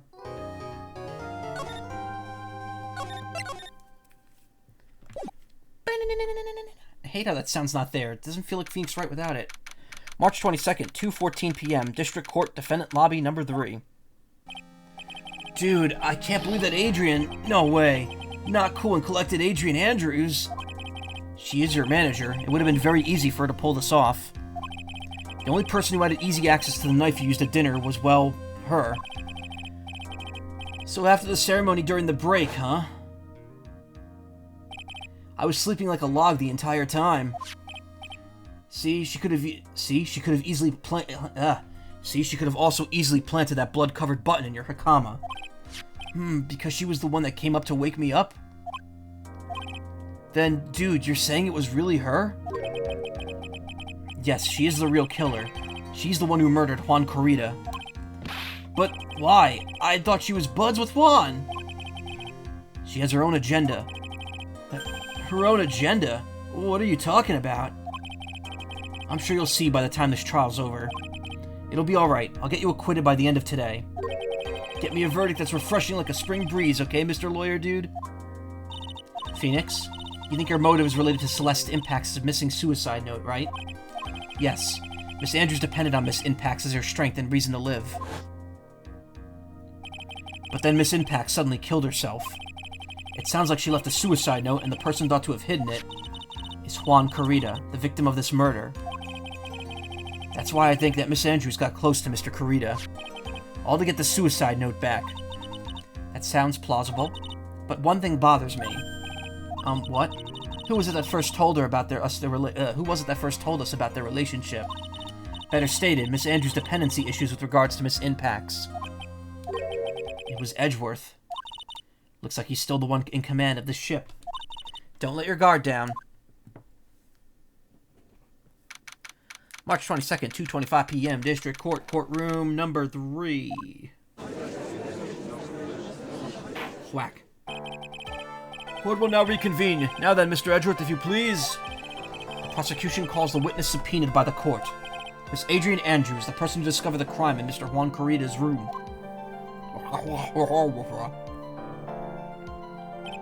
What is your occupation? I'm the manager of the defendant in this case, Mr. Matt Guard. I see. Now then, before we begin, Your Honor, I have one request. Yes, sure. What is it?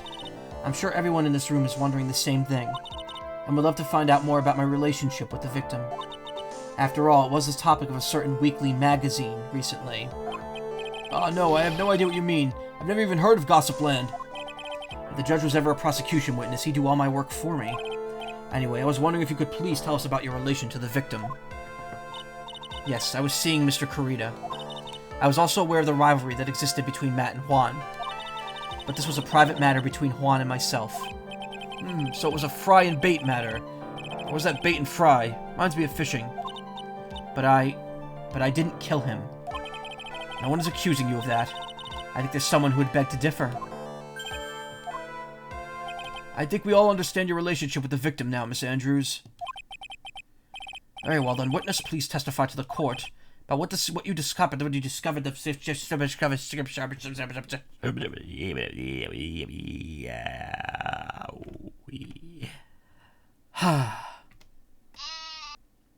about what happened when you discovered the murder had taken place.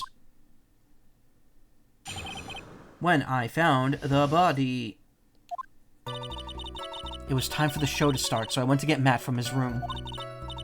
After that, I went to Juan's room, and there was his dead body. I was in shock. What I saw was, naturally, the exact same scene as the crime scene photo. I felt as though I was about to faint, so I poured myself a glass of juice. You poured yourself a glass of juice? Yes. Sadly, I didn't remember not to touch things at a scene of a crime. And I disturbed the crime scene by moving this one thing. And that is when the fingerprints on the wine glass were made, Your Honor.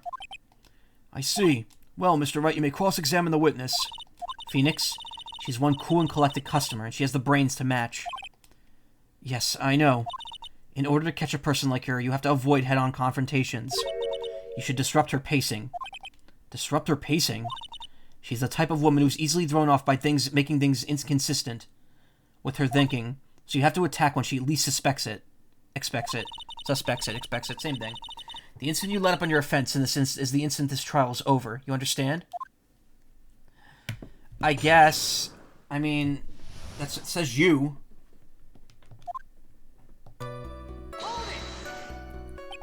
And what was Mr. Engard doing at the time? He was taking a nap. He was worn out from his many performances as the Nickel Samurai during the ceremony. Mr. Engard did say he was taking a nap. Then I guess you could say it could not have been Then I guess you could say it could not have been taken out of his room, yes? Excuse me? What are you... Right, I thought years of school would have taught you how to construct a sentence. If you can't make a sensible sentence with the subject, then I'll make one for you. Watch. Did you, Miss Andrews, remove Mr. Engard's knife from his room? No. Subject, verb, object, right. Subject, verb, bleh. Blah, blah, blah, blah. Subject, verb, object, right. Did you skip basic grammar? The witness may continue. After that, I went to Juan's room. And why did you do that? As a friendly gesture, Juan was to make an appearance with the other heroes. So the show was supposed to be a show of friendship, huh? Is that the only reason? I beg your pardon? What are you implying? You had a certain goal in mind when you started to get close to him, correct?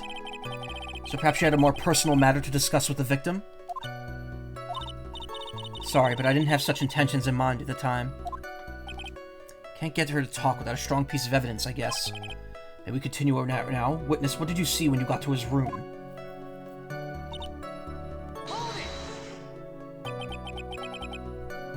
You were in shock? What, was I not supposed to be? Miss Andrews is such a calculating person, and despite how close they were, I doubt she had romantic feelings for Mr. Kurita. Anyone randomly stumbling upon a dead body would be in shock. And you can't seriously expect a young beauty like her to not be And you can't seriously expect that a young beauty like her would not be shocked.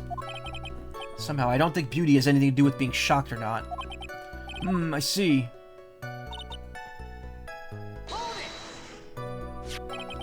This is the photo you're referring to, correct? Yes, the one with the knife lodged in his chest. And the guitar case was like this too? Yes, it was open and empty, of course. And then what? What did you do next, witness?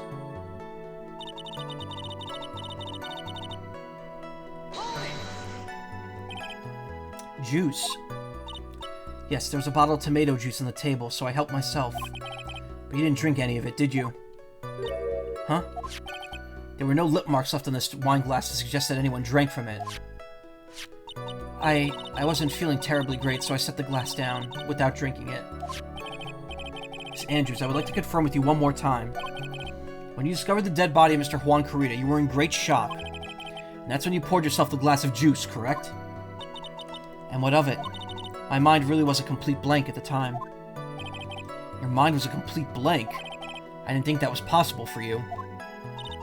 Aren't you rude today? I was so dazed that I made one careless mistake. That one thing. What one thing? Never mind. It's no big deal. What was she starting to say just now? Miss Andrews, I'm convinced that, as you said, you made a mistake at the scene of the crime. What I really want to know is what this mistake was. Actually, so would I. I'm sorry, it's kind of embarrassing. When I set the glass down the dresser, I accidentally knocked the flower vase over. Flower vase? Are you talking about the one on the floor in the crime photo? And spilled water everywhere. This mess of glass shards. It was originally on top of the dresser, but when I bumped into it with my elbow, it fell onto the guitar case. Why did you withhold such an important piece of information? I'm sorry, I thought that since the crime scene was already in disarray, that people would simply assume the vase was just another part of the mess. Looks like yet another fact has come to light here.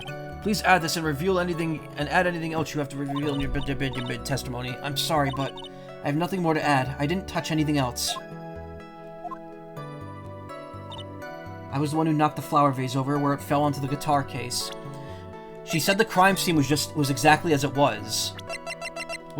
No, that's not it either. With the case open, yet there's no water inside the case, only on top of it.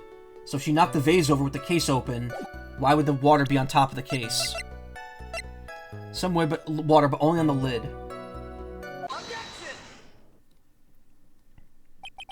You testified that you knocked the flower vase over. Is this correct? Yes. And your shirt fell onto the guitar case. Is there a problem with what I said? It's not some problem. It's a major problem. It's true that the top of this guitar case was wet with water. However, that's exactly why it's so strange. Miss Andrews, you testified that the vase fell into the guitar case. However, if that was true, the case should have gotten wet on the inside, not the outside. That's very true. Furthermore, there is one other strange thing about this guitar case. And what is that? Let's take another look at the crime scene photo.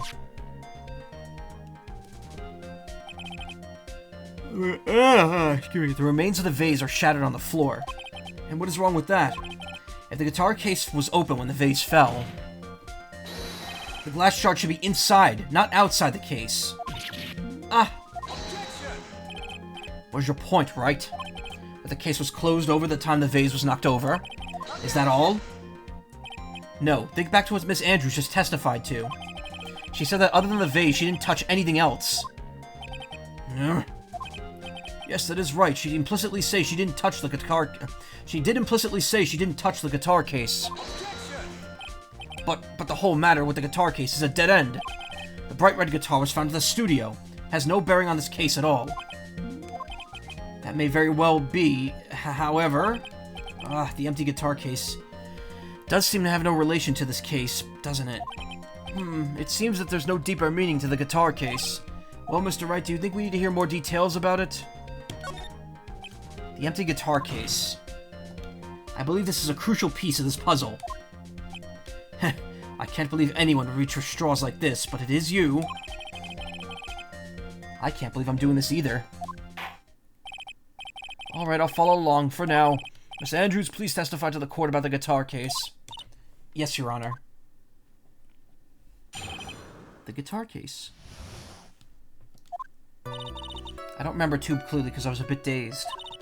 I suppose I must have opened the guitar case after I knocked the vase over. It's not a big deal though, right? The case was empty after all. As for why I opened the case, even I don't know. Great, that was a whole lot of nothing. Looks like this really wasn't a very important point. Ugh, yawn. I don't know why I always yawn when I play this. I'm enjoying it. The wistfulness is such a familiar feeling by now that it's almost comforting. Anyway, I'll just go ahead and start the cross-examination. Using anyway to change the topic. Convenient escape for a weak man. Anyway.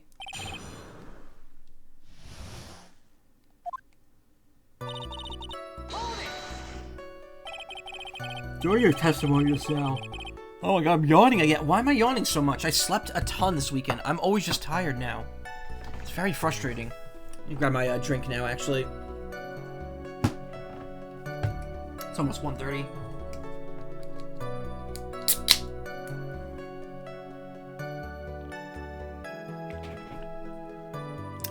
Welcome to the club. Welcome to our club. Welcome to our club. Welcome, Squidward. Welcome, Squidward. Welcome, Squidward. Welcome, Squidward. I know that quote because Nessie brings it up all the time.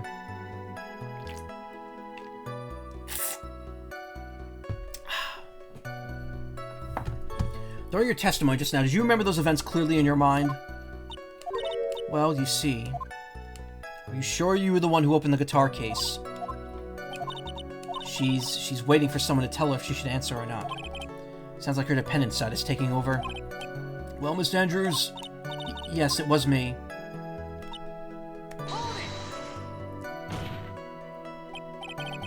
So you opened the guitar case then? Yes, well, maybe. Why'd you open the guitar case? Huh? Mr. Kurita's dead body was right there in front of you, wasn't it? I would think the first thing you would do is call for help, not open a guitar case. As the witness has said multiple times, when she found the dead body, she was dazed. Maybe I was curious to know if the bright red guitar was alright or not. I thought maybe the criminal took it. Why would she care about the bright red guitar? But getting back on topic... Was it really empty? I was just wondering if when you opened the case, the guitar was still inside. How long have you been a lawyer, Mr. Wright? Have a little professionalism. The bright red guitar was found at the studio. These trials would be over in half the time if you would just pay attention. Yes, pay more attention, Mr. Wright. Sorry.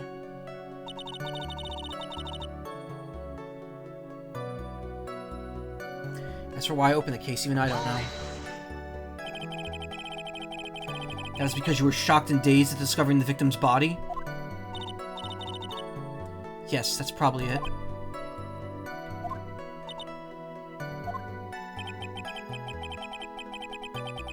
I'm not going to get anywhere if I continue pressing her like this. The way to make her talk is with evidence. Guess I should give it a try. Come on, Phoenix, we can't afford to let up on her now. I wasn't planning on letting up, but... She's at her weakest now, so this is our chance. Yeah, if we had a weapon to hit her with... I'm sure a weapon is hiding somewhere in the court record, waiting to be found.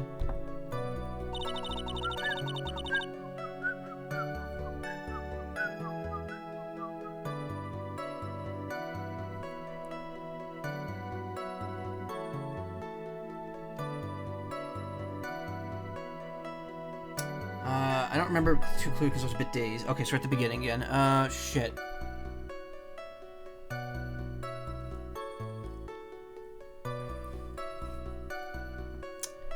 I don't know. Also, 1 second.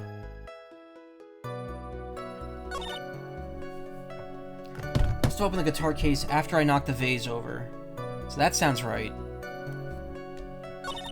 Not a big deal, though. The case was empty after all.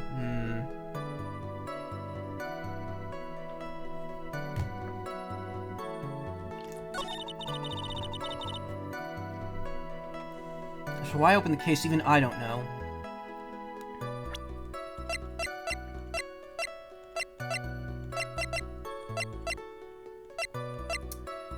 Hidden suicide note, maybe? No, was not that.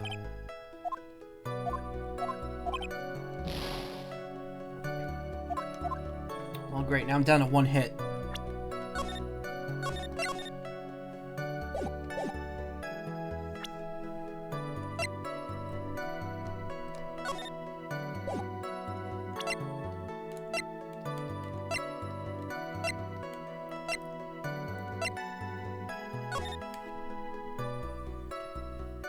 Case, broken vase, glass bottle. Case was closed. Bears Kurita's foot fingerprints. Why doesn't it bear her fingerprints?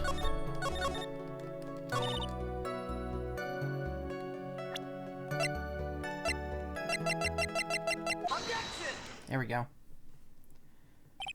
There's no way you were the one who opened the guitar case. Why would you say that? It's elementary, my dear. Because the only fingerprints in this guitar case are from those of the victim. Ah. What is it, Miss Andrews? You shouldn't assume that I must have left the prints just because I touched the case. What do you mean? What if I were to tell you that I was wearing gloves at the time? Gloves? But why would you be wearing gloves at the time? It was the night of the award ceremony, so of course I dressed up for the occasion. Yes, now I remember. I'm almost sure I was wearing a pair of thin gloves. I see. Well, Mr. Wright, it seems the witness was wearing gloves at the scene of the crime. Yeah, no, she wasn't. Why would she leave the fingerprints on the glass then? Wearing gloves, isn't that a little strange? Why is that strange? Do you have something that proved that I was not wearing gloves at the time? Yeah. I have your proof right here. This wine glass. The wine glass. You left your fingerprints very clearly on this wine glass. Ah. Even if you took your gloves off when you poured the juice yourself, wouldn't you think it was just a little strange that you'd put their gloves back on just to open the guitar case? Ah!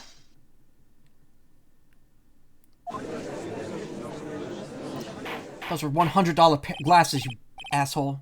I'll charge you for that. Order, order, order! Looks like you hit the nail on the head this time. What do you mean? I believe this guitar case plays an important role here. But it's just an empty case. I wonder if it really was empty, though. But the guitar, the bright red guitar, was found at the studio. Phoenix, drop all of your presumptions. What was in the guitar case was not the bright red guitar. You don't mean it was a bright white guitar? Wait, that's not right either. I admit it was unnatural for someone to do that. So the witness was not wearing gloves despite the fact on their case, that on the case... Blah, blah, blah. Your Honor, this is obviously the defense's usual misdirection tactic at work. Steer the court towards an unrelated topic and lull us all into misguided. No. Your Honor, please recall that Miss Andrews had testified that the vase fell onto the guitar case, which means that the case was closed when the crime took place.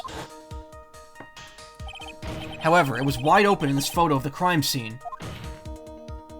I'm sure this guitar case here has some relation to the murder. If you're so sure, Wright, then I'm sure you could somehow substantiate your outrageous claim, correct? Please enlighten us as to what that guitar case has anything to do with at all with this murder. Can you do that, Mr. Wright? Well, let's suppose for a second. Usual misdirection tactic at work. Edgeworth, you of all people should know how Wright is right all the fucking time. Yeah. Hey, Izzy. That the bright red guitar was the only thing that could have been inside the case. The bright red guitar not being the only thing. You don't mean it's a bright black guitar... So you intend to push your theory that the case was not empty? Is that it, right? I wouldn't say something I didn't intend to prove. Deflate that head of yours. You haven't proven anything yet. Now then, let's have it. What was inside the case at the time of the murder? What was inside the case at the time of the murder? That's a damn good question. Don't worry about that.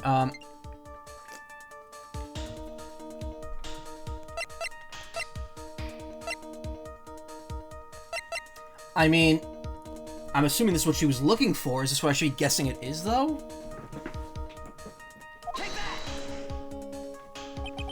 And why would something like that be inside a guitar case, let alone this one? Why, Mr. Wright, why? Well, I just thought it might have been possible. I have a suggestion. Why don't you put that in the void where your brain is supposed to be? Yes, and never bring it out again. Can't a foolishly foolish fool get some love? Do you still think you could prove your theory? Can you prove that the guitar case was not empty at the time of the murder? I would say something I didn't intend to prove. Yeah, we already know. What was in it at the time of the murder? Burr, burr, burr, burr, burr. Not these. Not this. Not this. That's obviously no. No, No, no. No.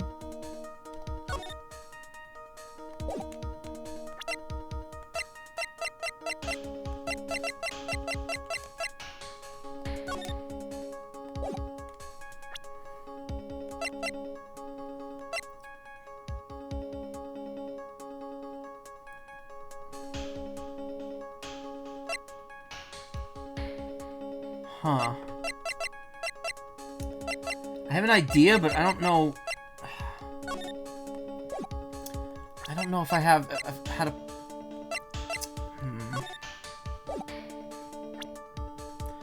It hazard a guess. Yeah, I think I know what it is. I just don't know what evidence to push to prove it. Oh, I was right. This is a photograph. Yes, but what's important is what's in that picture, Your Honor. I'm not using a guide either. I'd played these games before, and there's no need for me to use a guide. I just need to remember the correct spots here. In this picture, it doesn't take a genius to see what I mean. What I'm proposing is... Inside this guitar case was the Nickel Samurai, the hero's very own costume. What? Mr. Wright, explain yourself. Wright, are you saying that the witness opened the guitar case to take out a costume? What insane point would there be to do something like that? That insane point would be to wear the costume, of course. Miss Andrews put it on to hide her identity so she can make her escape. After all, you couldn't let anyone see you leave, could you, Miss Andrews? I refuse to accept your theory. Do you have anything to support such a preposterous idea? Just outside the door was an investigative photographer who was starving for a big scoop. And in the end, she managed to get this shot, correct? You mean this photo? Order! Order! It looks like we've wandered into quite another mess again, haven't we? Nice job, Phoenix. Nice job, Kermit. Thank you. Nice job, Kermit. Thank you. Thank you. Well, now you know my strategy. Speak first, think later. So the real murderer was hiding inside a costume. My motto is, don't think, just eat. If you see food in front of you, make sure you eat it. Wait a second, Your Honor. The Nickel Samurai's costume would have been Mr. Macaw. Why would something of the defendant's be in the victim's room? And inside the guitar case of all places? True. That is a little baffling. Mr. Wright, the court would like to hear your thoughts. What was the Nickel Samurai costume doing inside the guitar case? It was a spare costume. Wait.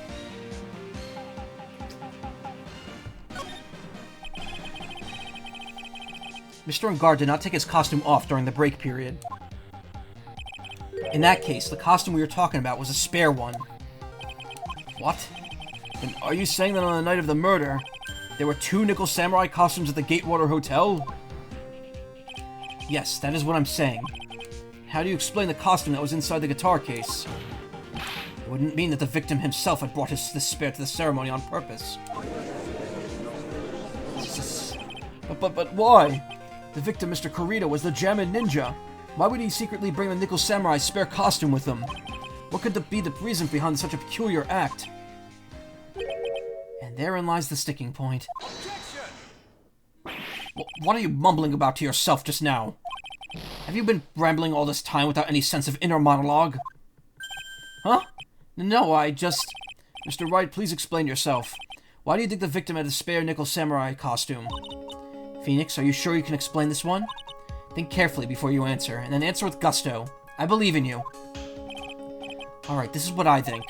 The reason the victim brought the Nickel Samurai's spare costume to the hotel was... What is this? On the night of the murder, after the stage show, the Nickel Samurai was going to hold a press conference. A press conference? Yes, the Nickel Samurai was supposed to confess something at this conference. I heard about this as well. For once, you're not making something up, right?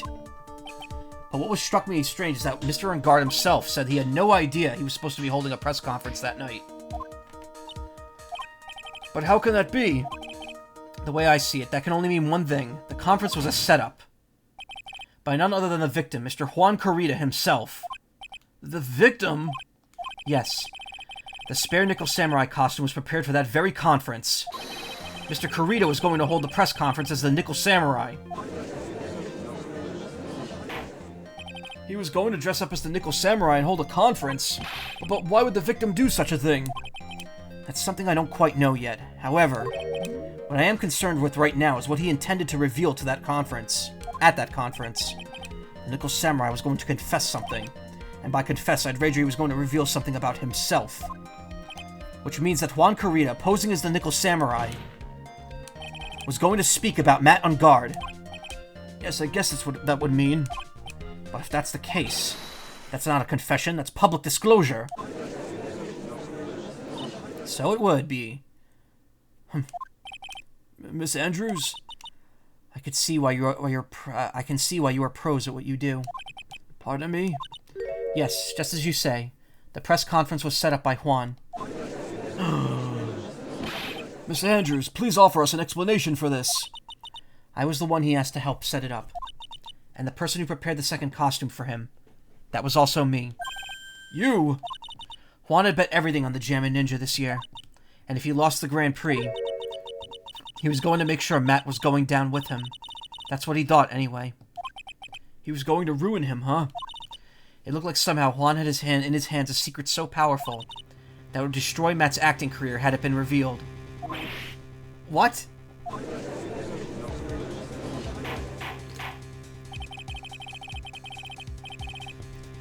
And you know what the secret of Mr. Unguard's is, Miss Andrews?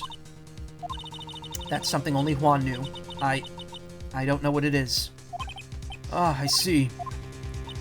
I've probably been coming off quite suspicious to everyone, but that's to be expected.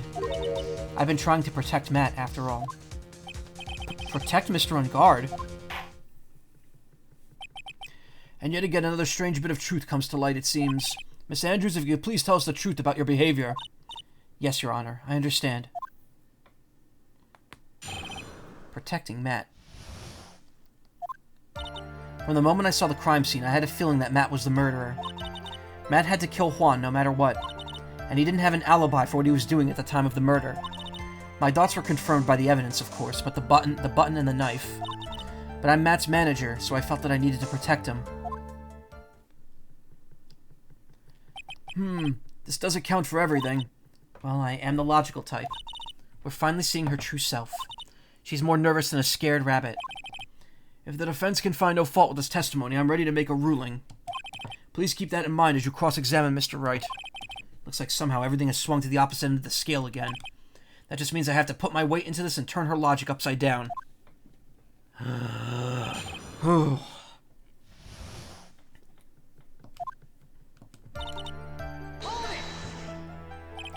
Would you say that that was your intuition speaking to you? Don't confuse my methods of reasoning with your own. Urk. If you want to prove that someone did something, you need 3 things. 3 things? A motive, an opportunity to commit the crime, and finally, decisive evidence. And if you think these 3 things through, then the answer becomes quite clear. You should have already known that, Phoenix. Didn't teach us that in school, at least not from what I remember.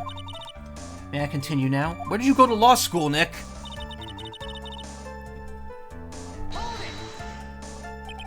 So would you say this need came from the press conference? Yes. Do you know why Juan chose that event in the hotel for the conference?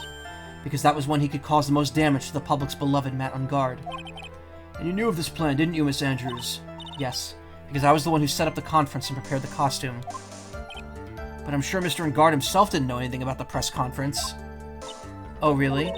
Can you show me any proof that he didn't know about the press conference? Anyway, the important thing here is that your information was not in your testimony. Yes, I agree. Miss Andrews, please correct your testimony, if you please. Grasping at straws now, are we, Mr. Wright? I know what his motive was, but I don't have any way to prove I'm right. Has Mr. Unguard done anything to hurt you or betray you personally? Why do you ask? You were the one who helped Mr. Corito with his press conference. And that event was supposed to bring down Mr. Unguard, yet you still helped out. The person on trial right now is Mr. Unguard, right? What the witness was thinking, helping the victim with this plan, is none of our concern. In any case, this means that the defendant had a motive to kill. Why do I keep doing this to myself?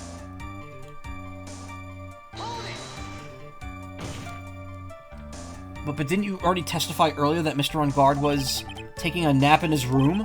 Are you telling me now that that too was a lie so you could cover for Mr. Unguard? I'm not telling you anything of the sort. When I went to get him for the show, he was sleeping. However, as to whether he was sleeping the entire time, that I cannot say. I was too busy setting up the stage at the time. I keep trying, but I can find no flaws with Miss Andrews has said. I can't say for the same for the people in this courtroom here, however. The judge is glaring straight at Mia. He's glaring at you, smart guy! I saw how long it took you to put that vase together back in the last game. You were working at that thing for like 30 minutes.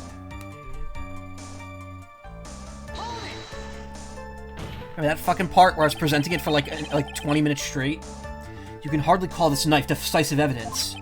The fingerprints on the knife could very well be a clever camouflage. Then, what about the button? The button? It's clear from the crime scene that the victim and his murderer fought. And during that fight, the killer ripped the button from the Jammy Ninja's costume. You're talking about this button, correct? That button was found in the pleats of Matt's Hakama, isn't that correct? I would think that makes it very decisive evidence. Irk. Looks like you were outfoxed again, Mr. Wright. Anyway, the knife doesn't prove a thing. Please fix your testimony. I can't stand the sight of a man who can't gracefully accept his defeat. Thank goodness Mia could still look at me. With an icy stare, yes. Miss Andrews, for Mr. Wright's sake, please add this information to your testimony. The button was torn off of Juan during his fight with Matt. And how do you know that? When the ends of the threads on the button and the costume were matched up, they were found to fit together perfectly. Or so I heard. Heard that before, too. Why would Miss Andrews know about this case down to such a fine detail? Don't look at me like that, just because I'm prepared and you're not. And I thought I had her for this time, for sure. If there's anything to trip her up on, it has to be here. But where and what? I'm Matt's manager, so I felt that I had to protect him. But what you really did was stab the guy in the back, didn't you? And at the worst time possible. Who's to say she really stabbed the guy in the back, as you put it? This witness could have disclosed things about Matt and Mr. Engard at any time. Why, then, would she wait until there was a large audience before doing so? It's the same reason why Mr. Kurita planned such an elaborate conference.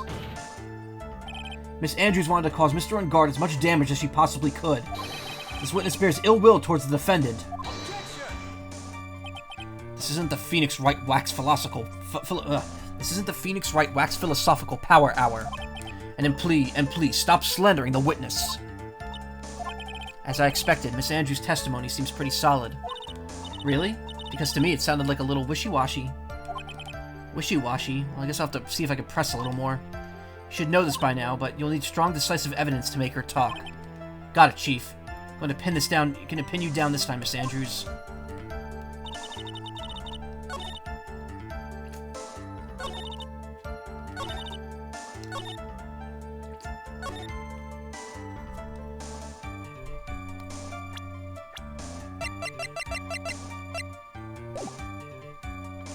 Button was torn off Juan during his fight with Matt.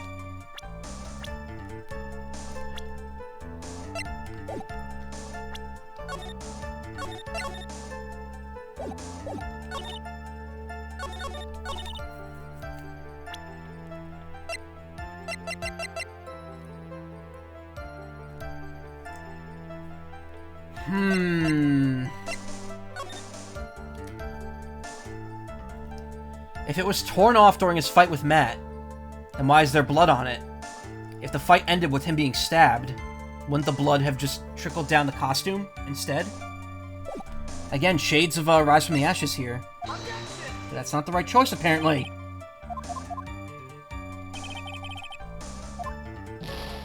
Fuck off. I think I saved.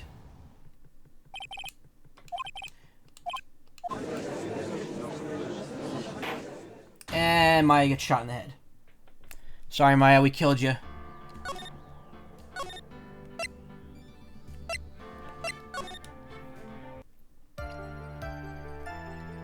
There's a fight with Matt.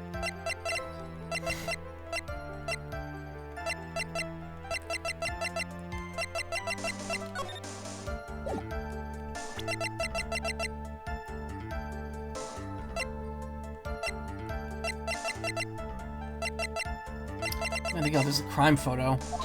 It's still not right.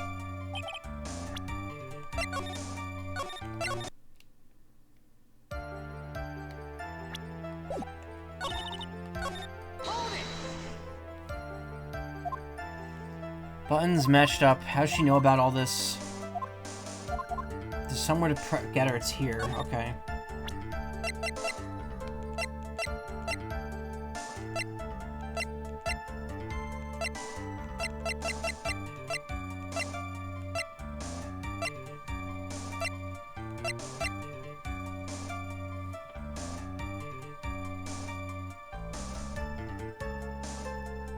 Save's coming, yeah, but it's that or redo the entire trial, so no.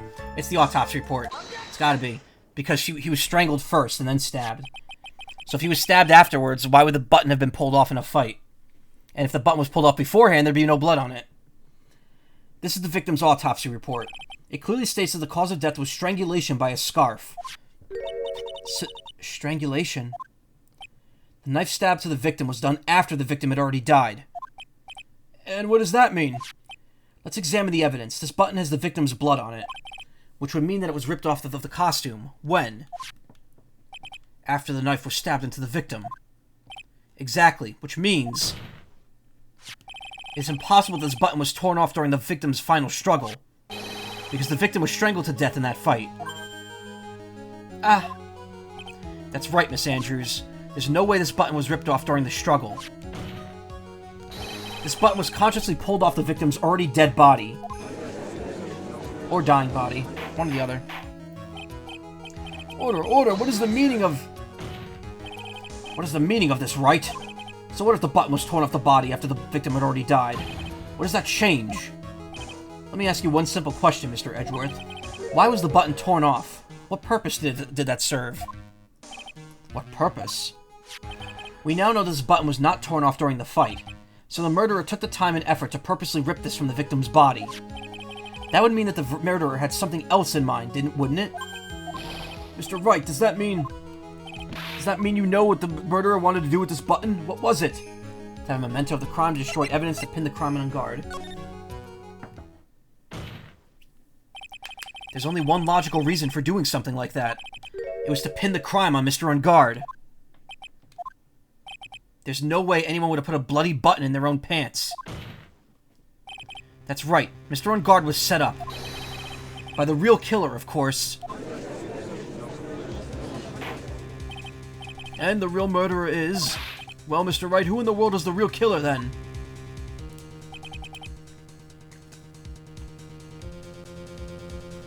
Finally. I can't believe I managed to bring this trial all the way up to this point. Phoenix, you can't let your guard down, not until the very end. The real killer, the person who planned to frame Mr. Ungard is...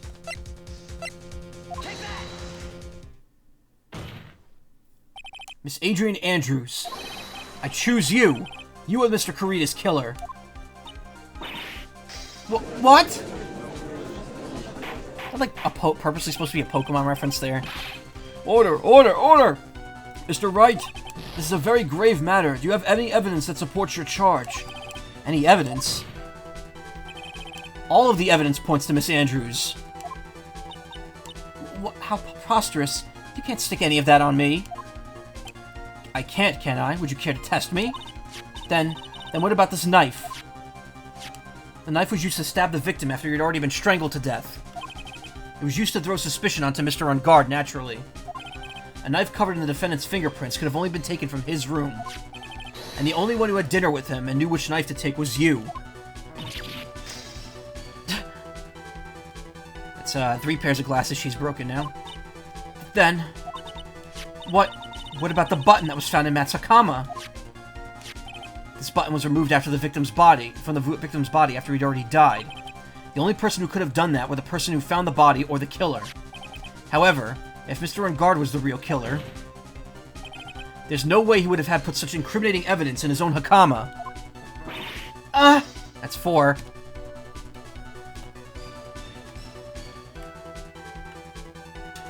Oh my god. My thing's all tangled up. The only person who could have put this button in Mr. Ungard's Hakama is the person who went to wake him from his nap, which is you yet again, Miss Andrews. I see. What about the empty guitar case? Gee, your health coverage must be great to break that many glasses, yeah? That is also another piece of evidence that incriminates Miss Andrews. That costume was used to hide the real killer's identity as they fled the crime scene. Now, who could have known that there was just such a costume inside the guitar case? Probably just plastic, I bet. I mean, the glass is breaking on them and it's shattering, so... I imagine they're real glasses unless they're a novelty and she doesn't need them to see. Could have only been the person who prepared the costume for the victim. And that person is you, Miss Adrian Andrews. No, Her eyes haven't started bleeding yet, yeah.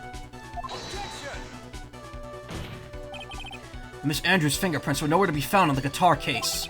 And it was you who proved that she was not wearing gloves at the time. That's right. That's because she did not intend on leaving any prints. If anyone had found out that she had touched the case, they would have asked her why. So to avoid leaving any prints, she used a towel or something else to open it. But the glass of tomato juice is a different story.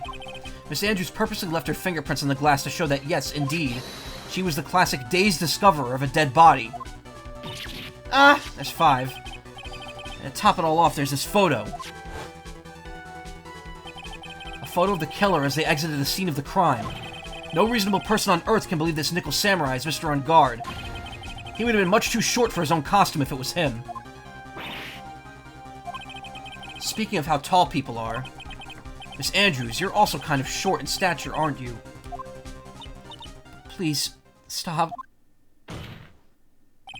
Well, how about it, Miss Andrews? Got her this time. Miss Andrews, I refuse to testify. What was that? There's a law. It says I can't be forced to testify about something if it can incriminate me.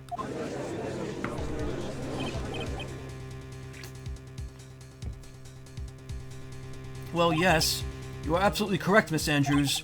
The law does provide us with a way to avoid self-incrimination. By allowing a witness to not testify if the testimony can cause damage to themselves. What? Phoenix, you would know that. Pleading the fifth is not something most people would think to do on the spot. Actually, thinking back to yesterday in Mr. On Guard's room.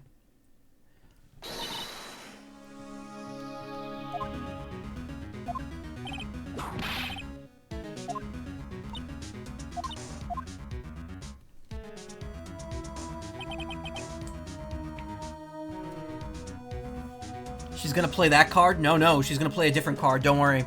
There's very much a card going to be played soon. That's it. That's when Franziska planted this idea into her head. She must have told Miss Andrews to not testify if things looked bad. You did a good job proving everything up to this point, Phoenix. But there is still one thing you haven't done. Funny Frog? Oh, is that a Yu-Gi-Oh card? I'm assuming that's a Yu-Gi-Oh card. I want to see that. Is it? No, it isn't.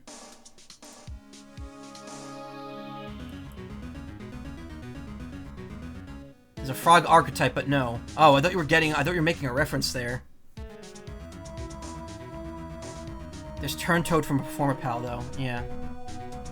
It's a good frog. Good friend frog from JoJo's Bizarre Adventure. Did anyone watch the Scott the Woz video of the one dude trying to explain Phantom Blood to everyone? It was really good. There's still one thing you haven't done. Something I haven't done. What's wrong, Wright? Are you finished already? Run out of evidence? It's so humorous, Mr. Edgeworth. I'm sure you realize this as well, Your Honor, but everything the good lawyer here has proven up to this point is meaningless. What? Everything you have proven is circumstantial. Circumstantial? But I'm not... No, I'm not talking about that. Yes, circumstantial. You've yet to provide a single piece of definitive proof. Proof that Miss Andrews did in fact harbor a wish to murder Mr. Kurita.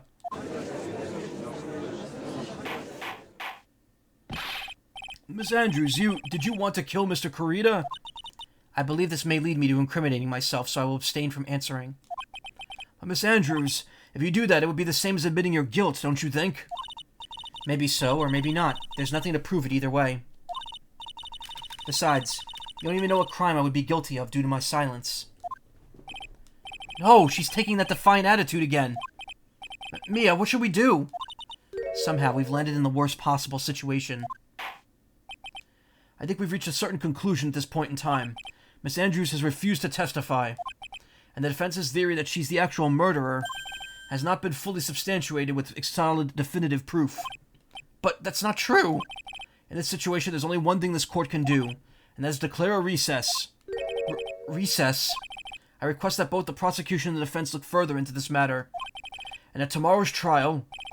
Tomorrow? We don't have a tomorrow. If we don't get a not guilty verdict today, then... Please wait, Your Honor. That's not necessary. The trial. Please continue the trial. What are you sweating for? Your client is getting one more day to live, isn't he? That's not it. This isn't about that. Edgeworth, I know you know who the real killer is. Please, let the trial continue. If I don't get the verdict, then Maya... But it's impossible to continue as long as the witness refuses to testify. Now then, this court is... It is not impossible for this trial to continue.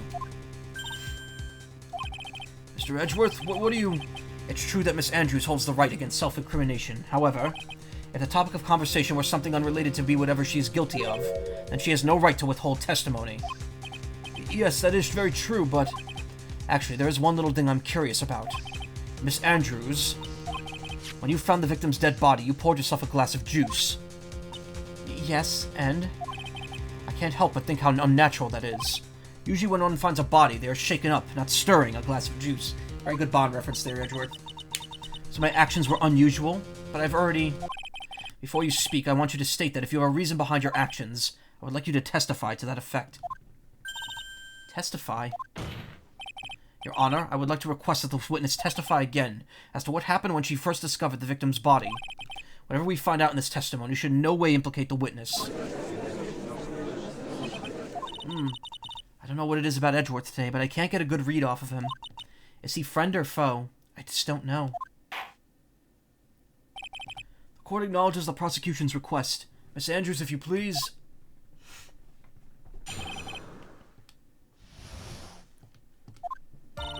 That glass of juice, I didn't really pour it for myself. I was surprised when I walked into the room and saw it in that messy state. And Juan, he was sitting slumped over and tired looking in the corner. When I saw him sitting like that, the thought that he was dead didn't cross my mind. To be honest, I thought he just had fainted or something, so I went to pour him some juice. When I realized that he was dead, that's when I knocked the flower vase over. So you poured the glass of juice for the victim. Why didn't you say so in your earlier testimony? I didn't think I need to include something so trivial, even though telling the truth is probably always better.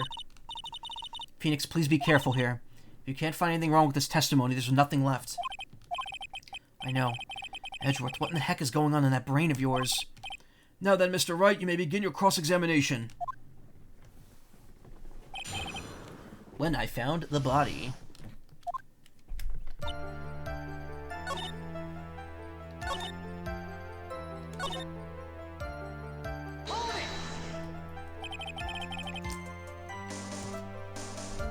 Then what did cross your mind?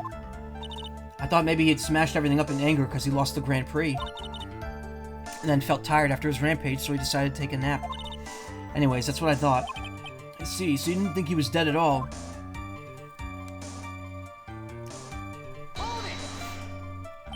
You thought he'd fainted. I thought he was asleep at first. But then the room was such a messy state. I thought maybe he'd gotten into a fight with someone. And that's when you went to pour the glass of juice. Yes, he always has a hard time waking up, so Juan always has a glass of tomato juice to drink. I see, and after that, what happened next? And how'd you come to realize that he was in fact dead? I shook him over and over, but I never got a response, so I set the glass down the dresser and tried to take his pulse. I was shocked and staggered backward, and knocked the flower vase over, so that's what happened. Yes. This is what it all comes down to. Huh? This is both the absolute end for both sides, and Adrian is letting her guard down. Phoenix, now is our best chance yet to kill this prosecution's case. Isn't that a bit harsh? Miss Andrews, will you tell us the truth this time?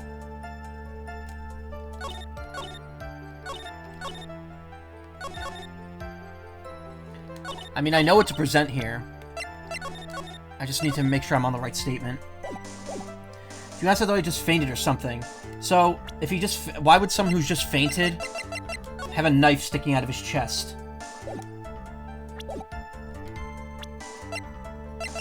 Well, riddle me this, Andrews. So you honestly didn't think he was dead when you found him? No, not at all.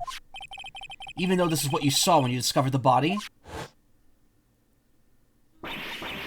Ah! What is the meaning of this? Isn't it obvious, Your Honor? There's a knife sticking straight out of Mr. Kurita's chest. Anyone who saw the scene would immediately thought to hear that here was a dead man. That's... Well, you see... I doubt there's a single person in the world who would mistake this for someone who fainted. And then so nonchalantly go pour something to drink. Your point is... Miss Andrews, your testimony just now. It was all one giant lie. That's 6. And your lie has proven one thing very clearly. That you're the real killer. Oh! No, no, no. No!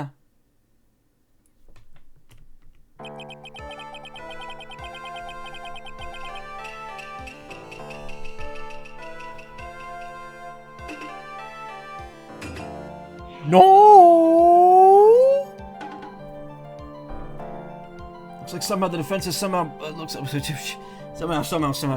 defense has somehow brought the ugly truth to light. The defendant, Mr. Matt on guard, is not guilty after all. But that's impossible. You're wrong.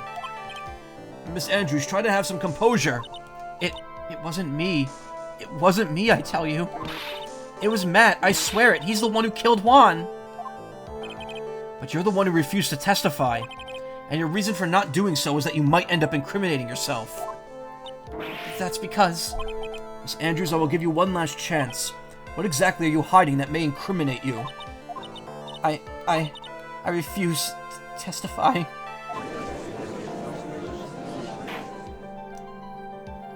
And there's no need for this court to continue any further. Mr. Matt on guard's innocence has been clearly demonstrated. Is it actually over? Have we found the truth at last? What's wrong, Phoenix? Usually the real killer confesses his guilt. Or her guilt. And now that I think about it, this is the first time someone hasn't.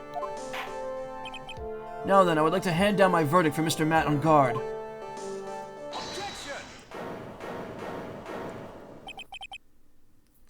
Damn it, Ted Edgeworth. Tedgeworth? Mr. Ted Miles Edgeworth.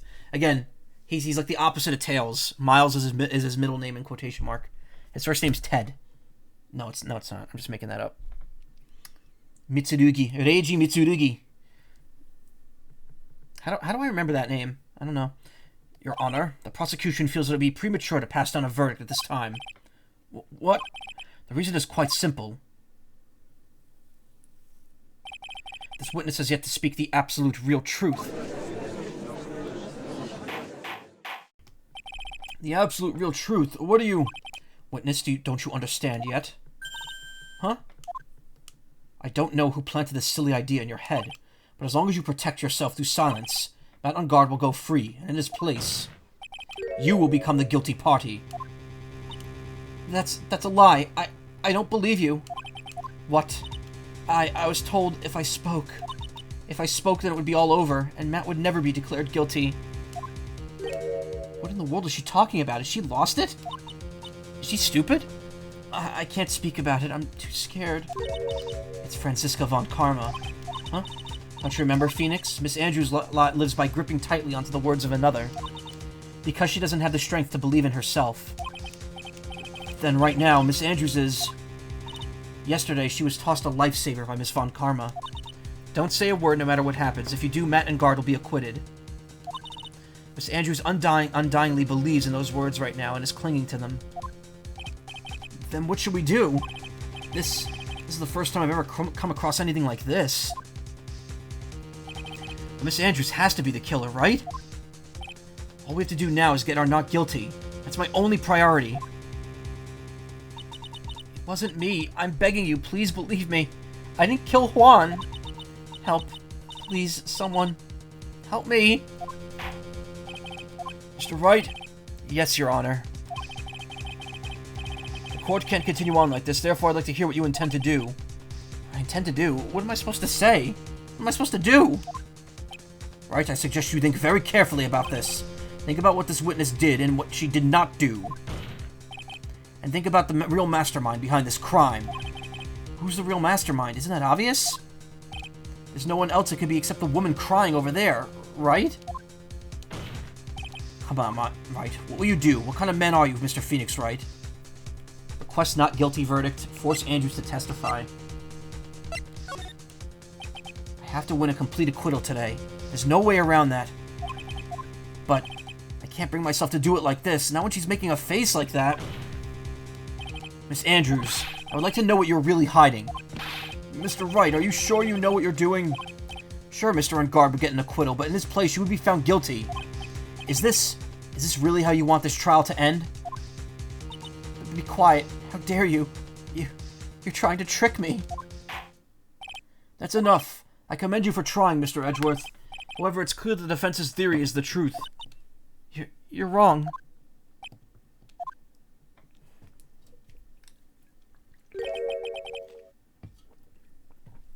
Who got threatened, man? Yeah. What a shame. I'd hoped things wouldn't come to this, however. What is it, Mr. Edgeworth? Miss Andrews, since you absolutely refuse to testify, it falls on my shoulders to disclose this to the court. Stop. Mr. Edgeworth! This witness, how should I put this? She has an illness. What? And because of this illness, she has tried to commit suicide in the past. Stop. Please stop. No matter how much you want to hide it, it's no use. I have the evidence right here. That's the second part of the suicide report. The attempted suicide report. What will you do now, witness? You know what I'm about to do, don't you? I will now reveal to the court the true nature of the pitiful woman known as Adrian Andrews. The secret of her dependent nature. Having other people know about it scares her more than anything else in the world. Please stop, I beg you. If people found out, I'll... If you're going to say that you would choose death, that is of no concern to me. Edgeworth, how can you be so cold?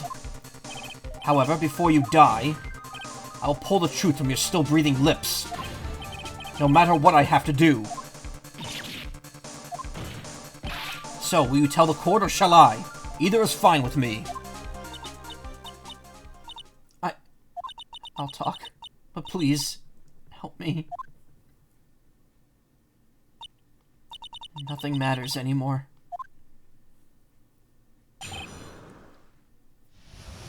My crime. When I first saw him, I really thought he had fainted, honest. When I realized that he was dead, that's when I formulated my plan. Once I made sure there was no one in the hallway, I made a dash back to Matt's room. And then I stabbed Juan's dead body with the knife and ripped off the button. Just when I finished and was returning to Matt's room, I had a bit of an inconvenience. And that's why I ended up using the Nickel Samurai costume. Stab the body with a knife, but why would you do that? Isn't it obvious? To pin the blame on a certain person. A certain cowardly man. What do you mean by all this? It might take this court a little while to understand, but... this is the truth. The real killer is Matt, that scumbag of a man. I'll never forgive him. He's trying to escape his guilt again, just like last time. Last time? So, Miss Andrews... shit, I didn't see that. What did he say about Juan Corrida? So, Miss Andrews did stab the victim, Juan Corrida, with a knife. However, she didn't do it with murder in mind. She did it with the intent of framing Mountain Guard for the murder. And this is her crime. What? How is this possible? I mean, wasn't Miss Andrews supposed to be the real murderer? Mr. Wright, please get over your shock and commence the cross-examination.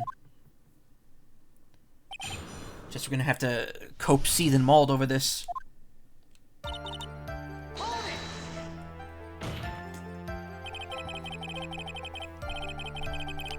But you could tell from the state of the room that he was in there must have been a fight. Are you telling the truth when you say you did not know he was dead? He had a scarf tied around his neck. But that scarf is part of the Jammin' Ninja's costume, so I didn't think anything about it was strange. His head was also tilted down a bit, so I couldn't see his face that well. That's why I thought I'd wake him up, and when I went to pour the juice... The juice... When I realized he was dead, that's when I formulated my plan.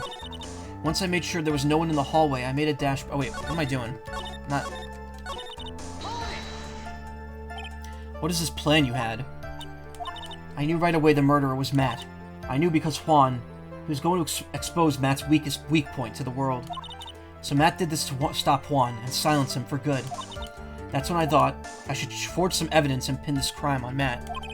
So the forged pieces of evidence were the knife and the button. The first thing that came to mind was to plant the knife. That was so you could get the knife, correct? The knife Matt used at dinner had his fingerprints all over it. I thought if I used that, the police would certainly turn their eyes towards him. Matt was napping with his costume on at the time. I slipped in, took the knife, and returned to the scene of the crime. And then I stabbed Juan's dead body with the knife and ripped off the button. So you were the one that stabbed the victim with the knife. It gives me goosebumps to think about it now. What a horrible thing I did. But at the time I couldn't control my own body. It moved on its own. Then when I stabbed Juan's dead body, I suddenly realized something. If I use the button somehow, I can make Matt look even more suspect. So you thought to rip off one of the buttons and then plant it in Mr. On-Guard's Hakama. Yes, that's what I planned to do. But things never go that smoothly, do they?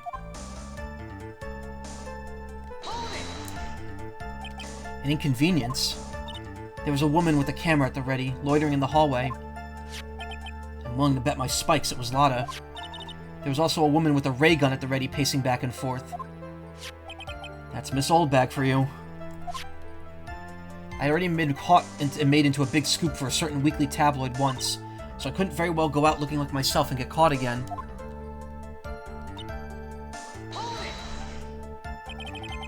You were the one who prepared that costume, weren't you? Yes, I took it from Global Studios. I also put it in Juan's guitar case before the day before the ceremony. You did this in preparation for the press conference, correct? Yes, and Juan wanted to wear the costume and hold a press conference in it. He was going to disclose Matt's big secret there. And what was this secret? That I don't know. Anyway, I thought that if I were to leave Juan's room in the Nickel Samurai costume, then people would think that Matt was the real murderer. I was very careful not to leave any fingerprints when I opened the guitar case. I absolutely did not want anyone to know about the costume. I think we've heard enough. So after that you went back to Mr. On-Guard's room and planted the button? Into Matt's Hakama? Yes. After that I folded up the costume I was wearing and put it into a bag. Then I snuck it out of the hotel and got rid of it. My word, what does this all mean? Mr. Edgeworth, sir? Mr. Edgeworth, is it? The real criminal is Matt On-Guard. Yesterday, that woman prosecutor sat me down for a talk. Franziska, huh? She said that I should under no circumstances confess to what I had done. That if I would kept quiet, then Matt would be found guilty for sure. I believe I had no choice but to believe her words. What this witness has done is clearly unlawful. However, as long as her testimony stands, we can be certain she's not the real killer. Well, wait, Your Honor. The defense still... Right. It's pointless. At this point in time, it's not possible to indict Miss Andrews on anything. Yes, exactly. There isn't a single piece of evidence that points to her as the murderer. The cross-examination of this witness is over, and so is today's trial. Why the fuck would Franziska even do that? Because she probably thought that her admitting to planting all that evidence would make, Matt end up getting found innocent. Pretty much exactly what Phoenix was trying to do. That's the logic behind it, I think. I mean, remember, Von Karma was also going to be the prosecutor here. She probably had her own plan for how the trial was going to go, and it was probably going to go differently than how Edgeworth was going to have it go. You couldn't establish that the witness was the culprit. Please let it go, Mr. Wright. But... Mr. Edgeworth, please place Miss Andrews under arrest for further questioning. Understood, Your Honor. Prosecution will arrange for her detention immediately. That is all. Court is adjourned for today.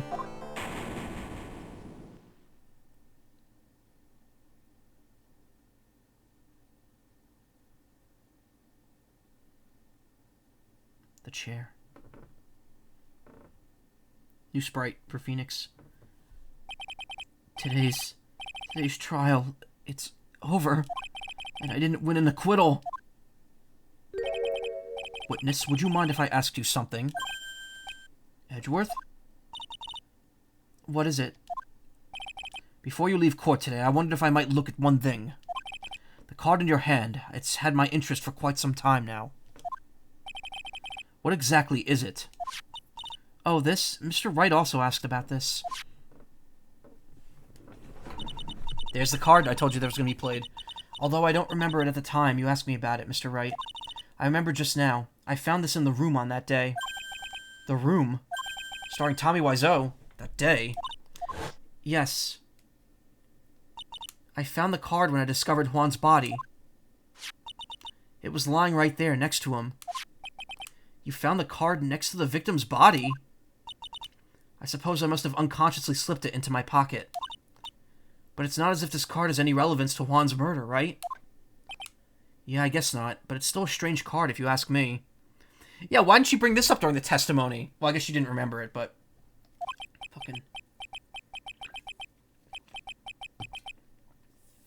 But as far as a clue to this case, I don't see why... Hold it! Witness that card. Give it to me. Hurry! Edgeworth? You have any idea what you have stupidly yet inadvertently done? This... I can't believe you hid this from me all this time! I didn't mean to. What is this all about? I've never seen Edgeworth this emotional before.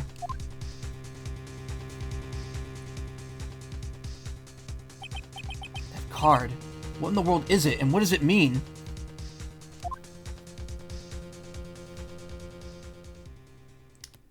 To be continued. Boo boo boo. Boo boo boo boo boo boo. Well, Maya's dead.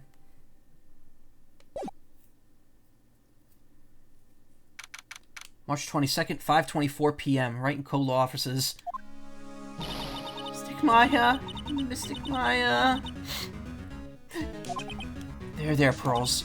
I can't take it anymore. Look, it'll be alright. Everything may still work out. The condition was that we had to get a not guilty verdict. And so far the kidnapper has kept his word and hasn't hurt Maya. And he won't because Mr. Ungard hasn't been given a guilty sentence yet. That's it, pour me a drink, holy hell.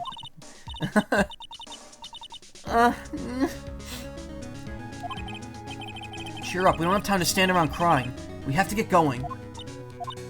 You're right. Mystic Maya's in much more pain than I am. Yes, that's right, so... Hey, you guys, glad I caught you, pal. Give me that drink you got. It's Arnold Palmer. It's also almost empty. There's nothing alcoholic in it. Holic. God, I can't. My accent sometimes, man. Mr. Scruffy Detective. Oh, boy. Looks like Detective Gumshoe has been dubbed Mr. Scruffy Detective in Pearl's book now, too. It's just plain old Mr. Dick Gumshoe now, and I've come to talk to you, pal. But we're kind of busy right now. So what are you going to do from now on? What do you mean, pal? Well, you've been fired, right? Do you have a new job lined up yet? Oh, that. What am I supposed to do now, pal? I don't have anything coming in at all until my next payday.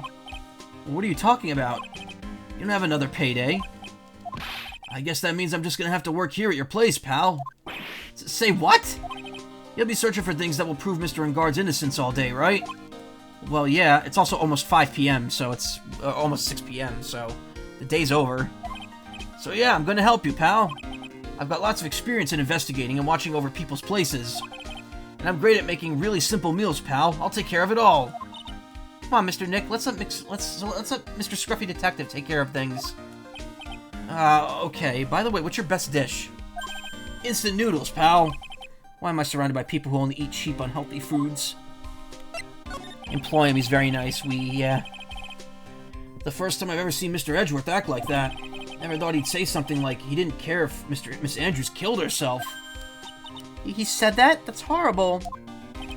But because of him doing that, we got to the truth finally. The truth. Miss Andrews' last testimony. I wonder if that was the truth. I'll give you that there was nothing strange in her testimony itself. But I still think there's something fundamentally wrong with the whole thing. I mean about that thing, pal. Why would she want to... No, I mean almost need to frame Mr. On Guard. I couldn't figure out from anything from what she said all day. And you're saying that testimony was a lie? Not a lie, per se. It just feels more like there's more here than meets the eye. Or that's what Edgeworth would like us to believe. It's just such a dirty trick. Even that woman prosecutor was better than that.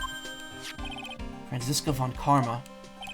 Speaking of Miss von Karma, do you have any more information on her condition? Wasn't she shot this morning? I like how it plays the gunshot noise. Miss von Karma was shot today on the way to the trial by a pistol, pal. But she's going to be fine, right? I mean, Edgeworth said she was in stable condition, but...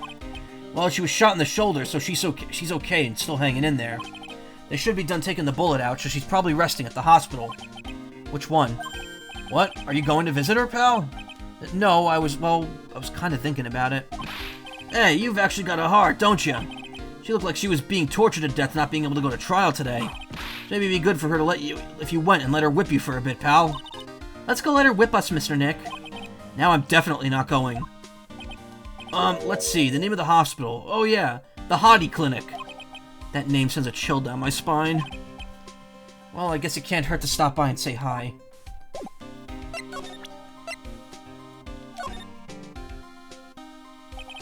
So this Nickel Samurai was really Miss Andrews, huh? Oh, that was Gumshoe saying that. Yeah, this is either when she went to Mr. On Guard's room to get the knife, or when she was done with the foul deed. But I guess we'll never know. Oh! Who would have thought that this knife Mr. On Guard used to eat his dinner steak with? Go on. That'd be stabbed into the victim's body by Miss Andrews of all people. Guess she just hated the victim that much, huh, pal? Question isn't why she hated the victim to that extent, but rather why she tried to pin the murder on Mr. On Guard. I wonder if she really hates Mr. On Guard. Could you please take a look at this? I can't think of anything to say about this, pal. Why don't I make us some instant noodles instead? That's okay, really.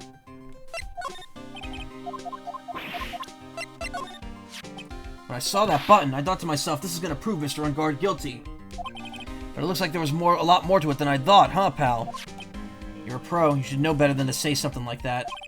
Well, I'm not a cop anymore, just a regular helper around the office now, so... What if he misses working down at the precinct?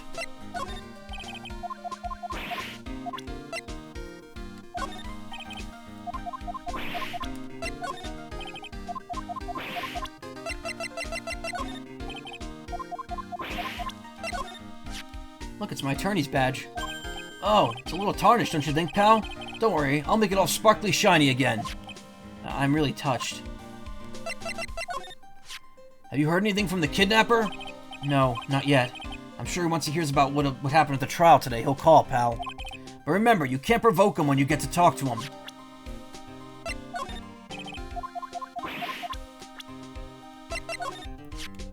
People are jealous of my roguishly cool detective look, pal. It's because of this look that I passed the detective's test, you know? Oh, but you know, people can't coast through their life on looks alone, pal. Yeah, you can't count on your looks alone. Wow, I learned something new today. She alright? After being shot, I mean. Her wound isn't that bad. Well, the gunshot wound anyway. But the wound to her pride, now that's a different story, pal. The wound to her pride? Well, up until now, she's always been upheld the Von Karma creed. But since she came here, well, given her pride quite a beating, pal. Oh, I mean, she may still act all grown up, but she's really only just an 18-year-old. Quite frankly, I worry about her. Can't believe it, Maya getting kidnapped all because of this guy. I mean, what kind of person is the real murderer anyway? Maybe they're a big fan of Mr. On Guard? But the kidnapper's voice, he sounded like an old man to me. My impression of her has totally changed, pal. So where is she right now? I'm sure she's being questioned down at the precinct. At the very least about messing with the body and obstructing the investigation. And she'll probably be staying at the detention center. Over at the detention center. Detention center, huh? She was Miss Adrian Andrews' mentor. Because of the suicide of the mentor she depended on. Adrian tried to follow her in an attempted suicide. Now the real question is, who is Miss Andrews relying on now?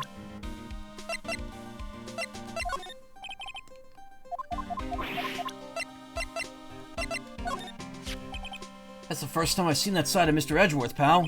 Forcing people to say what he wants them to during testimony. I want to know what in the world happened to him all this time he's been gone. It'll be okay. You'll see her again, little missy. Yeah. It's really important that you don't give up. Okay. I guess a big voice really does give you a sense of presence. I won't give up. Ever.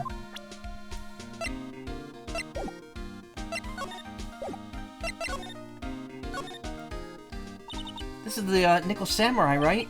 Yeah, that's right. Mr. Nick, please take care of Mystic Maya and be her Nickel Samurai, alright? I think that was from before. Yeah, do you want me to help you read books? Which one do you need? Can't read books. Oh, but I can read, and I'm tall, pal. Please stop competing with an 8-year-old. It's disturbing. I don't have time to sit. It's unusually clean. Oh, I cleaned up even more for you last night. But I could get even more cleaner, pal. Ah, that's for the toilet. What a mess, literally. Hey, it's wilting a little. I'll give it some delicious water, pal. Ah, it's okay. I already did that. Watering can. Where are you, Mr. Watering Can? Did he just really call the watering can Mister? Isn't that exactly what Pearl said earlier?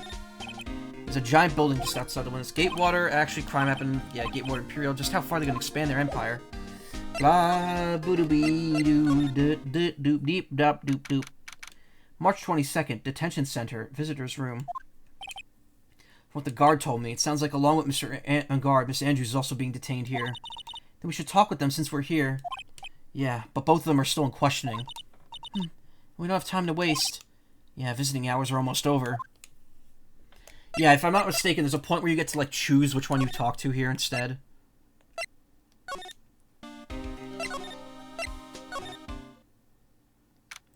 Hottie Clinic, reception. Never thought I'd ever come back to this place. Yes, are you here to visit a patient? Hi. Wait a second, you're... yes, I'm Director Hottie. Why are you still here? Yes, what is it? Can I help you? You could tell me. Yes. Director Hottie? Oh, Director Hottie. Edgeworth. Yeah. No, not this guy again. Yes, this guy again. Yes, I'm Director Hottie. Oh, you're the man from this morning. Yes, what is it? Director Franziska. How's Franziska von Karma? You don't need to worry. Yes, she's in good hands. Because you see, I'm personally taking good care of her. Yes, yes, and that surgery, it went well. You have my gratitude. Looks like Edgeworth doesn't know about this director and his secret. She looked so pitiful, absolutely terrified. Yes. But I understand. Yes, her opponent was a gun after all. When I snuck up on her real secret like, she would scream really loud. Yes. I see. But she's really cute too. When I do that, she'd whip me with her whip. Boy, did I cry like a baby, but yes, I do think I could get used to it.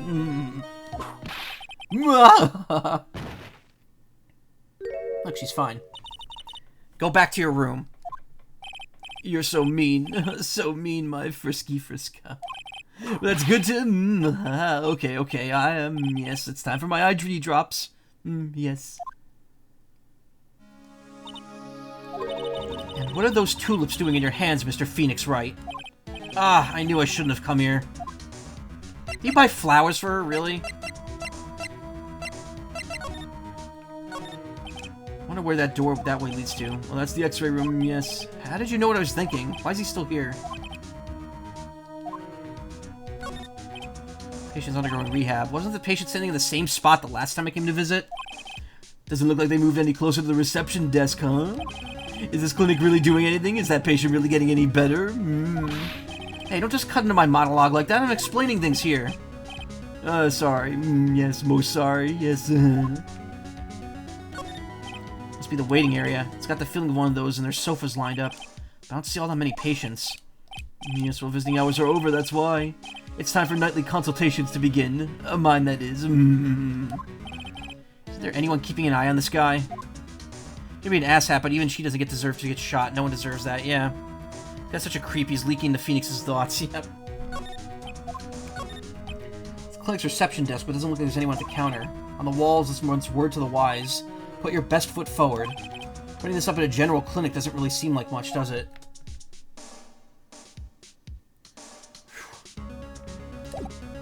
Talking's hard. Ah! Guess that's all I get.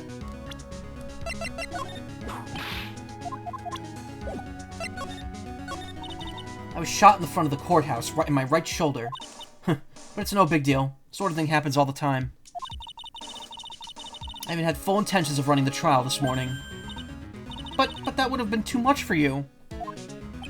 There's no need to act tough in front of us, you know. Hottie's such a creep, he's leaking into Phoenix's thoughts. He did that in the previous case, too. For that same exact item. Regardless, I was dragged over here by that man over there. He was so unyielding, one has to wonder if he was simply interested in stealing my case. It was the only logical course of action given the bullet was still lodged in your shoulder. But by taking over the case, I found myself having to clean up after you and that irresponsible deal you made. I think I know what deal he's referring to. Yep, getting shot in the right shoulder is a Von Karma family trait. Unlike her father, though, she's fine with having the bullet removed. God, my throat's getting torn up here. Miss Von Karma, you made a deal with Miss Andrews yesterday, didn't you?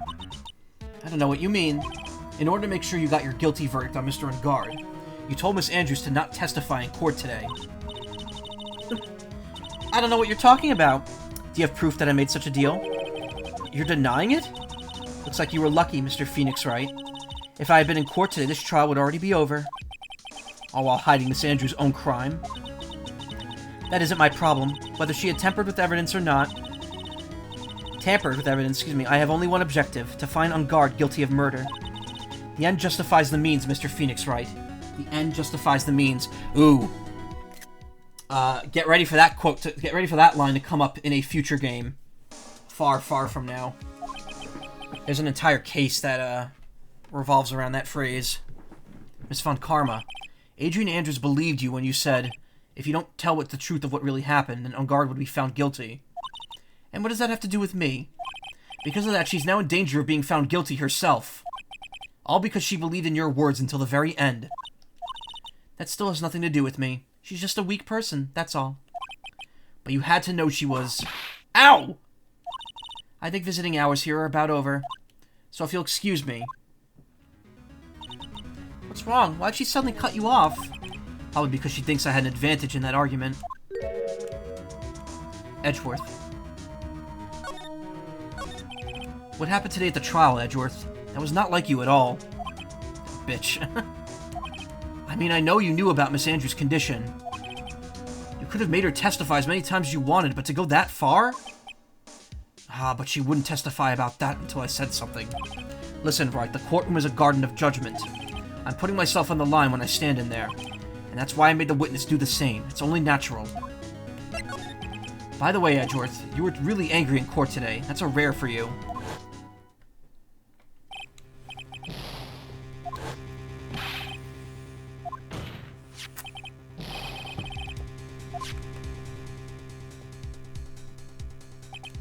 That card. What in the world is it? You mean this? Listen, Wright, this is top secret information. You absolutely cannot leak this. A special investigations team has existed for a number of years, but few know of it. I understand. Their task is to find the owner of this card. A man called Shelley the Killer. And just as his name states, he's a killer. An assassin. The best at that. An assassin? Placed next to the victim at the time of the murder, Miss Andrews was carrying it. So who is this Shelley the Killer? The Killer is the name of a long-standing line of assassins. Long-standing? The name first appeared about 100 years ago, I hear. Shelley's the professional name of a third heir to the Killer name. So because his professional name is Shelley, he leaves cards with a shell on them? He has a habit of making sure to leave a card by the body of his victims. Why would he do something like that? And if you're wondering why he's not in Great Ace Attorney, that's more than 100 years ago. Apparently this is solely a grandfather-son-grandson thing. Because he just said he's the third heir. Or the third in the line of the killer. Why would he do something like that? We think it's part of his duty to his clients. His duty? If he leaves a card, then his clients can be assured it was him who killed the victim. It also serves as insurance against any charges being pushed onto his clients. I see. The killer values the trust between him and his client. The killer values the trust between his clients and himself above all else. It seems that this is one honorable assassin with a moral conscience.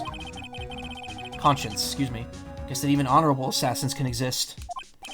So you think this assassin, you think he's the one who did the killing in this case? It would appear that way. The discovery of the card basically confirms it, wouldn't you agree? Shelley Day Killer, huh? I noticed something at today's trial. You were behaving in a very strange manner. Is something the matter? I guess I should just tell him. Maya, she's been kidnapped. Kidnapped? What does the kidnapper want? An acquittal. I see. I had no idea.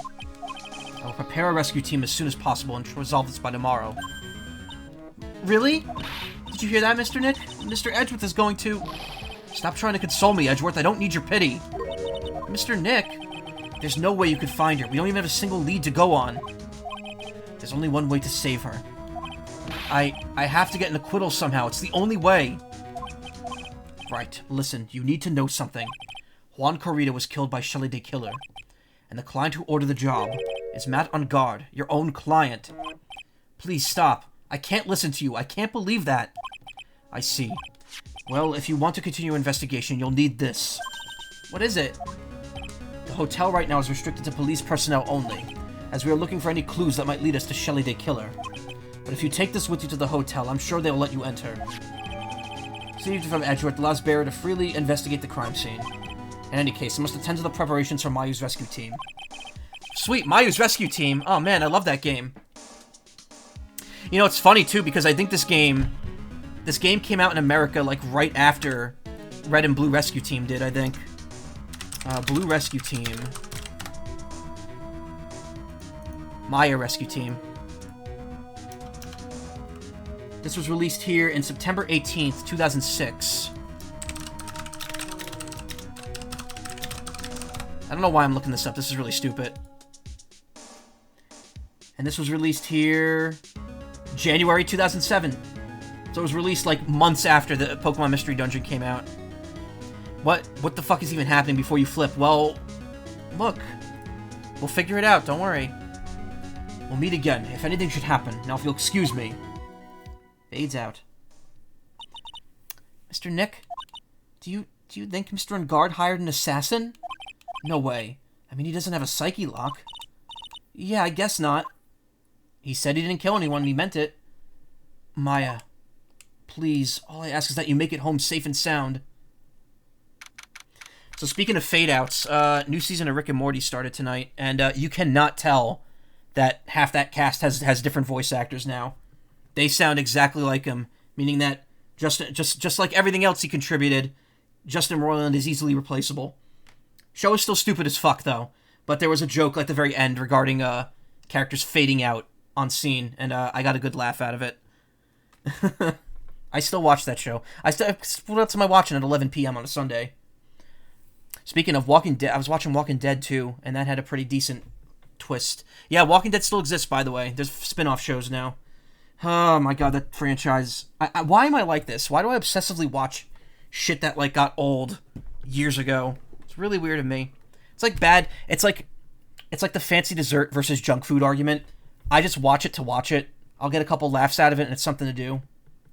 But it ain't real mindful TV. Especially in zombies when you blow brains out. Anyway, date, time, and location unknown. I guess even kidnappers can be a little clumsy. Clumsy enough to drop a card like this for me. And even though he said he was an assassin, I bet he's just making that up. Like how Nick does with everything in court. Anyways, let's try out the card with this trick I found just now. So I don't know if this is yesterday or today, because this is clearly a continuation of the scene we saw the previous day. Sounds like I got the door open. Okay, time to go take a look around. I'll unlock the door with this card. I should probably go and take a look around. Too dark to see. Too bad I'm hungry, not thirsty. And the card's not there anymore. I still have the full, like, court record. Date, question mark. Time, question mark. Location, question mark. Satel dish. Digital broadcast. What is this place? I've got a feeling I'm not in the hotel anymore. Are those videos over there? Well, I'll worry about that later. For now, I should be looking for clues. That way I could show them to Sis and maybe get out of here.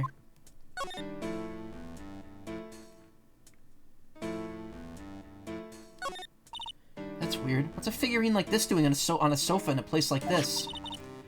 I think it's a bear. How cute. But it's got a lot of cuts and slits on it.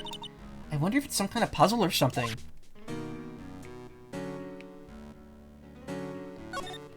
What is this thing? An antenna, I guess? And this is a VCR? There sure are a lot of electronic gadgets here. What is an antenna doing here? Now that you mentioned dessert, I'm thinking of getting a cake slice. I could go for some good dessert, too. I could go for food. I could just go for food. I'm always hungry when I'm streaming. I don't know why.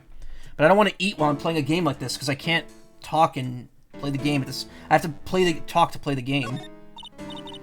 Wow, I've never seen a TV this big before. Now, where's the power button? Phooey, it's busted. Would so die a happy samurai fan if I ever got to see the Nickel Samurai on a TV like this. Ah! Can't believe I made a joke about dying, all things considered.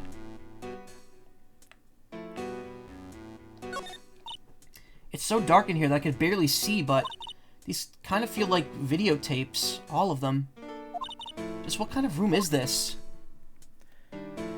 You got one mini vanilla moon pie. You want that? I have Malamars downstairs. I could eat some of those. And I also have some watermelon left over that I can eat. Of course, the day had to be humid the moment I started working and hunkering down a cafe away from the humidity. Oh, man.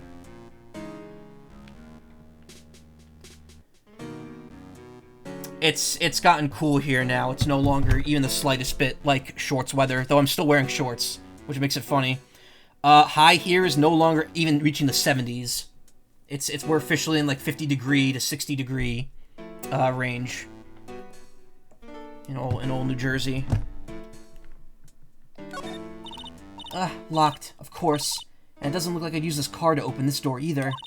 There's a little hole at the bottom of the door. If only I was a little skinnier, maybe I'd be able to crawl through there.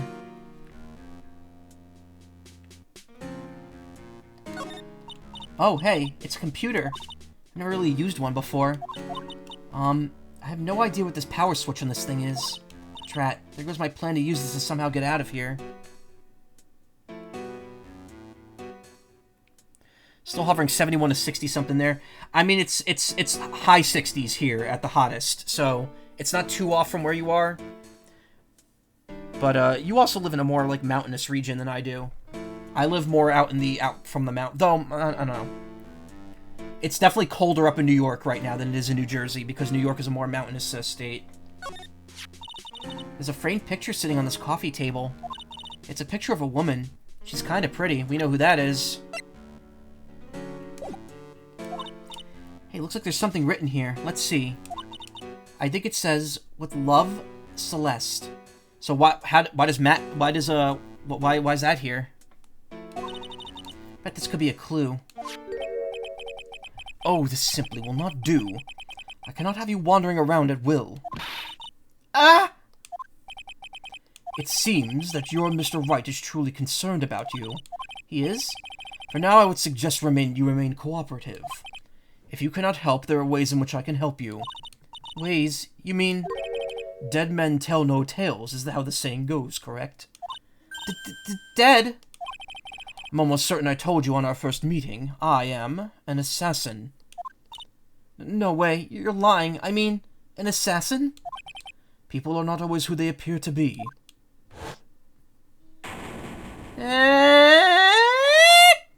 Oh, whatever. 7:04 p.m. It is late. Mr. Nick? Oh, yes, Pearls? Got caught up in my thoughts about Maya's situation. Mr. Edgeworth has left, you know. I guess for now I have no choice but to believe in Mr. Engard. But I think I should listen to his story one more time. Alright, let's get going too. Okay. like how it's bright outside even though it's 7 p.m. in the middle of February or March. It would not be that bright here.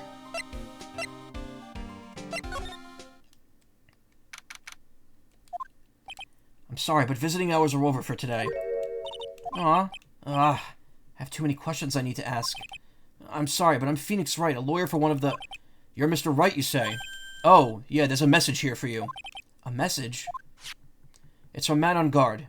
Here you are. What did he write? Is it something really important?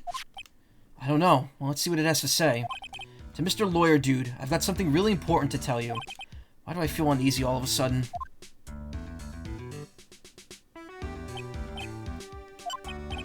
Oh, Mr. Wright. So actually, I have a favor to ask of you. I have this cat named Shu. I didn't put out a lot of food when I left the house, so he's probably very hungry. You think you could drop by my house and feed Shu for me, dude? My house is just a little ways down from the hotel, alright? This is terrible. Let's hurry. We have to feed his cat. I'm sure poor Shu's stomach is growling by now. Yeah, I guess. Please feed my cat Shu. My house is a little ways down from the hotel. How's he supposed to find it from that? Client's request is a request. Guess we should go check up on his cat. What if it was named Shu in Japanese? With a U. Catching a few Z's while he's standing. That's a good way to spend free time.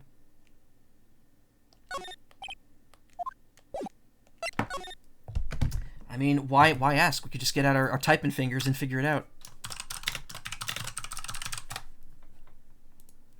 Shu is Matt's pet cat. Name. Yep, it's Shu. It is actually Shu. From the given name of Shu Takumi.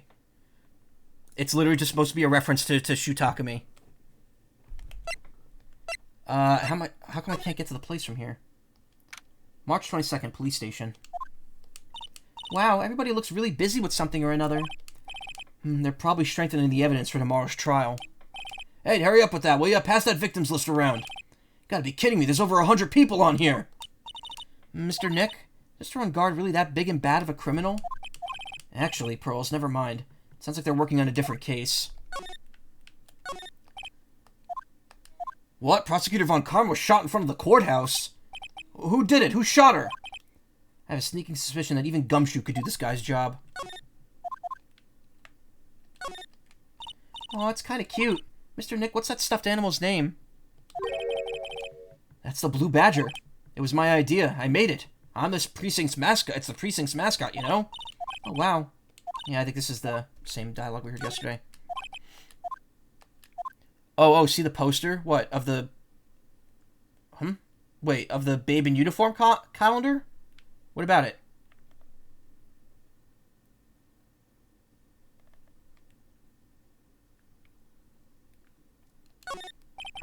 That must be one of the detectives. He's mumbling something to himself. Very well. Now, why do you want to work for our company? Well, that would have to be because I feel like I want to help this company grow. Looks like a future character? I don't think it's supposed to be a future character. This ain't Rise from the Ashes. He must be doing image training for corporate interviews.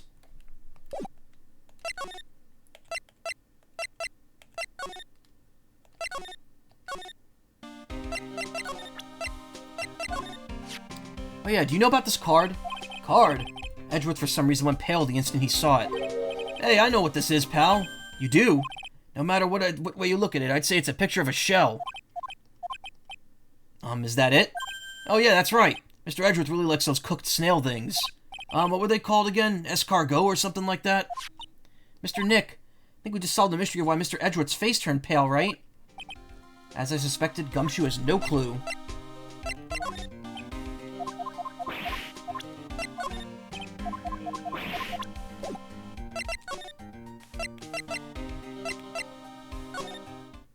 I guess I have to go to the hotel to get to Matt's house.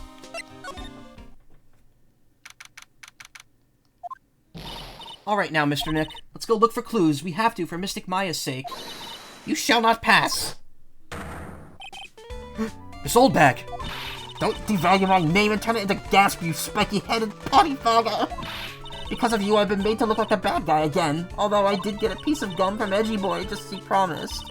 What I really wanted was something much more valuable. I wanted Edgy Poo's heart. I wanted it all for me. It's all your fault. You've awakened the wild beast inside of this old bag. Ah, Miss Oldbag. Keep your hands off of me. This helmet is airtight. No airs. That's a weird way of putting it. No airs gets in or no air gets out. Then why do you keep putting it on? Don't you think you can get me to move with such silly questions? You're going to have to defeat me if you want to get by. I'm not hearing this. Ha! You're a million light years too early to be asking questions of me, whippersnapper. This is the only way I'm going to get my investigation done, is to do something about this kooky alien. Also, light years are not a measurement of time, they're a measurement of distance. Maybe I have to show her this letter I got from Edgeworth. Miss Oldbag, if you would take a look at... What? You want me to take a look at this worthless piece of... Edgy Poo? Is that her perfume? Pheromone d'Amour I smell? Ugh. Said no math. Look, it's basic math. Light years. Let's see here. Would you please allow this unsophisticated young person to conduct his investigation? Yours truly, Miles Edgeworth. Wow, he wrote that with Oldbag in mind. Yours truly? Huh, that man's good at flattery. Fine, but only because Edgy Poo said so, you understand? Letter of introduction given to Miss Oldbag. I just thought of something I have to do. Remember, no messing around. You do anything bad and I won't let you off the hook. Looks like she has strong feelings for Mr. Edgeworth. That may be, but you know nothing's going to come of it. That's so mean, Mr. Nick. Feelings are meant to be told and shared. Ow. Every time we talk about love, I always end up getting a handprint on my face somehow. So anyway, let's continue our investigation. Okay. Oh god. Ah, what? What now? One little thing before I forget. You can't go into Engard's room today. Why? The police's main investigation team is going to be in there all day, you hear? It's like 7 o'clock. It's not all day. It's the night now. I wonder if they're the team in charge of investigating Day Killer. So don't go in there. Set one foot in there and you'll face the wrath of Wendy Oldbag. Blah blah blah, press conference, that press conference. It was really the victim Juan Carita trying to disclose something about Mr. Engard. But they're both heroes. Why would they do something so unheroic? They may look like heroes on the outside, but on the inside, they're only human.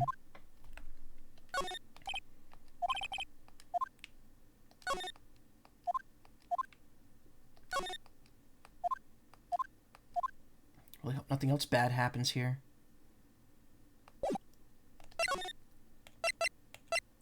Living room. March 22nd, on Guard Mansion, living room. Sure is dark. I'll go turn on a light.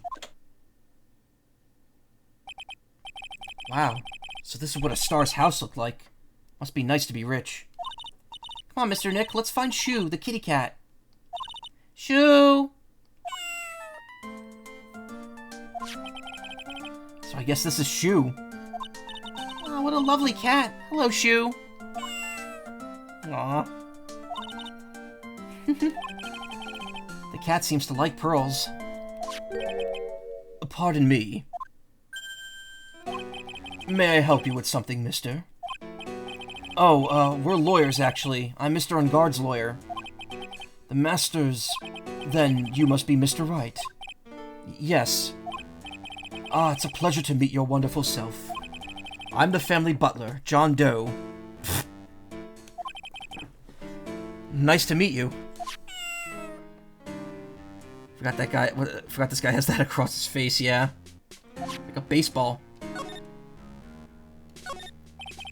It's a very comfortable and spacious lounge set. Wonder if famous stars drop by and sit around and have a good time. In any case, I don't really belong here, do I? What is with me and the feeling inferior today? Oh, there's a giant cooking hearth here. That's actually a fireplace. How are they different, Mr. Nick? You know, I've never actually seen a hearth before, but come to think of it... You should come and visit Fay Manor then. I'll show you one when you do.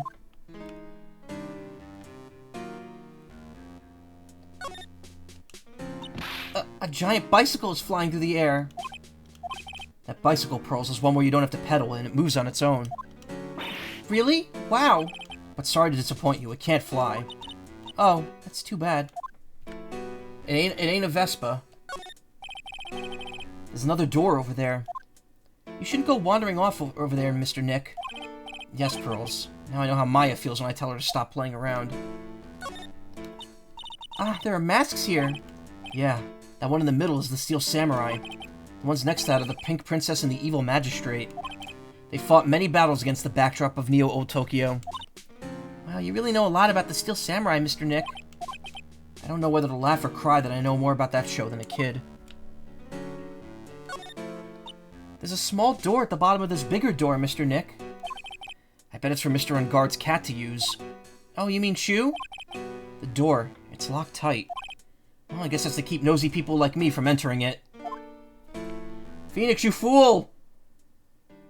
Where did we see a door with that type of cat door on it just minutes ago? I don't think there's anything else to investigate here. I was wondering if you wouldn't mind taking a look at this. I'm afraid I cannot offer anything special about it. He didn't see it. Yeah, I know. But we did! It is not appropriate for a lowly servant to speak of evidence for a trial. Polite yet snotty with a touch of rude. That's the stereotypical butler, alright. It is massively fucked up, though, that Maya is, like, right behind that door. and Phoenix has no idea.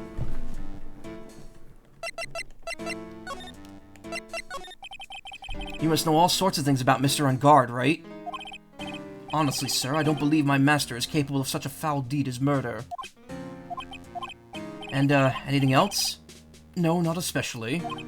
It's not appropriate for a lowly servant to speak of the master or his affairs. How typical butler-like, as it were. Mr. Doe, how long have you served at this residence? Well, sir, I would have to say about maybe 1 year.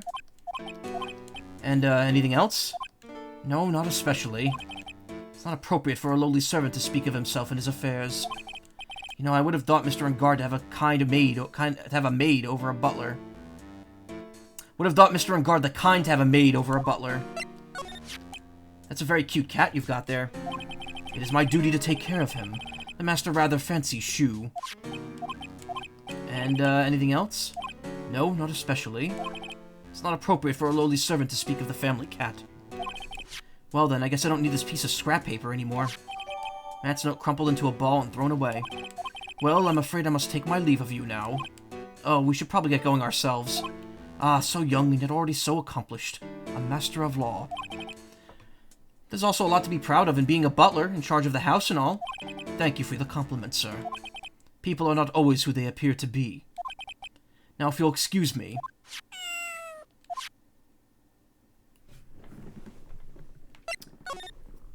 So, I mean, we could pretty much draw the conclusion that Maya is being held... That Maya is being held captive behind that door. Why here, though? Why at this house specifically? John Doe, butler of Unguard Mansion, but for some reason I get the feeling we've met before. Age question marks.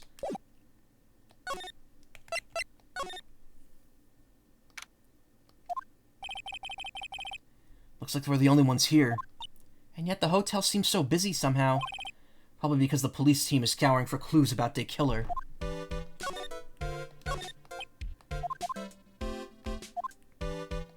Probably nothing new at any of these points.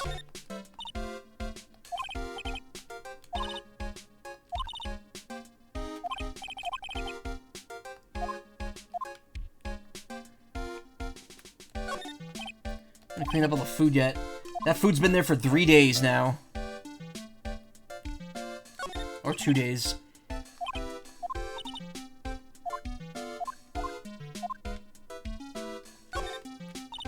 It's such a beautiful sight, the chandelier. Yes, but I can't believe it. I can't believe that such a terrible murder happened under such beautiful lights. It's shocking.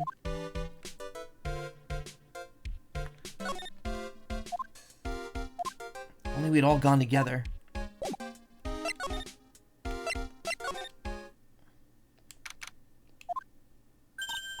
Hey, city boy. Lotta, you're still here. Reckon course. An investigative photographer eats or starves on her ability to snap up the scoop, yeah? And this hotel just has that aura of mystery. You know, like something's always about to happen. But, do you have a camera?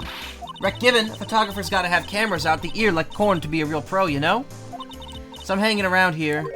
Speaking of cameras and feeding the mouth, do you have mine, you bread thief? Why can't you drop the thief thing already? I want to ask you about the night of the murder. What? You really gonna shell out the bucks for the info I got? Lotta, you were loitering in this hallway the night of the murder, were you not? Well, kinda, but... Brace yourself, Phoenix, here it comes. I didn't exactly hang around here the entire time, you know? Followed a few stars around. Got a few autographs, shook a few hands, had a soda pop with a few of them, too. Looks like she wasn't here the entire night, then. The security lady also wasn't in this hallway the entire time. Guess that means there's no one who came through here that could tell us and went... I guess that means there's no one who can tell us who came and went that night. So about the note that was inside your camera case. Oh, that ditty I wrote? Yeah, can I believe what you've written? You mean the stuff about On Guard shoving his manager later onto Corita? Yeah. Ah, well, I reckon you best not be believing that. What? Look, I sort of wrote that on a whim, you know? Writing whatever came to mind. Whatever came to mind? Yeah, when you get down to it, it's just a lot of random bulldoodlers. Duders, excuse me. Bullshit. Hey, what's with ya? Why are you staring at me like my grandpa used to? Hey, why do you look... Hey, and why do you look like you suddenly just got older, too? Or am I just shrinking here? Ah, my baby, my $1,600 baby. What's with that red-coated prosecutor, anyhow? Guy told me it was evidence and refused to give it back to me. Well, that's kind of how it is. Hey, you're that redcoat's friend, ain't ya? So put in a few good words for me and get me back my camera. You want me to do what? Listen, nag the guy real good for about 5 hours, and I guarantee he'll give it back. Why don't you do your own dirty work? Well, I reckon it's time for me to get going. A tabloid photographer without a camera is just a tabloid, huh? Yeah, I guess so. Keep yourself together out there, you hear? Coming to see you in court tomorrow. Okay, I'll see you then. And you too there, little one. Keep up the good work, okay? Okay. Don't be picky about your food now. Okay. And make sure you do all your homework, you hear? Okay. If you happen to find the camera, would you please just leave already?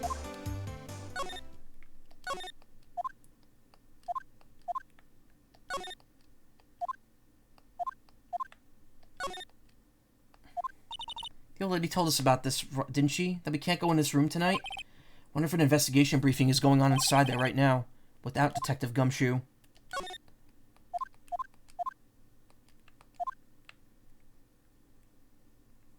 I can understand flowers in front of the dressing rooms, but what are stuffed bears doing here? Could it be there's an action star with a soft spot for teddy bears? Nah, it can't be.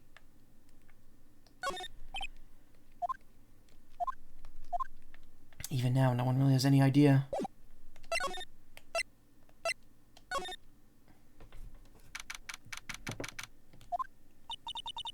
Ooh, oh.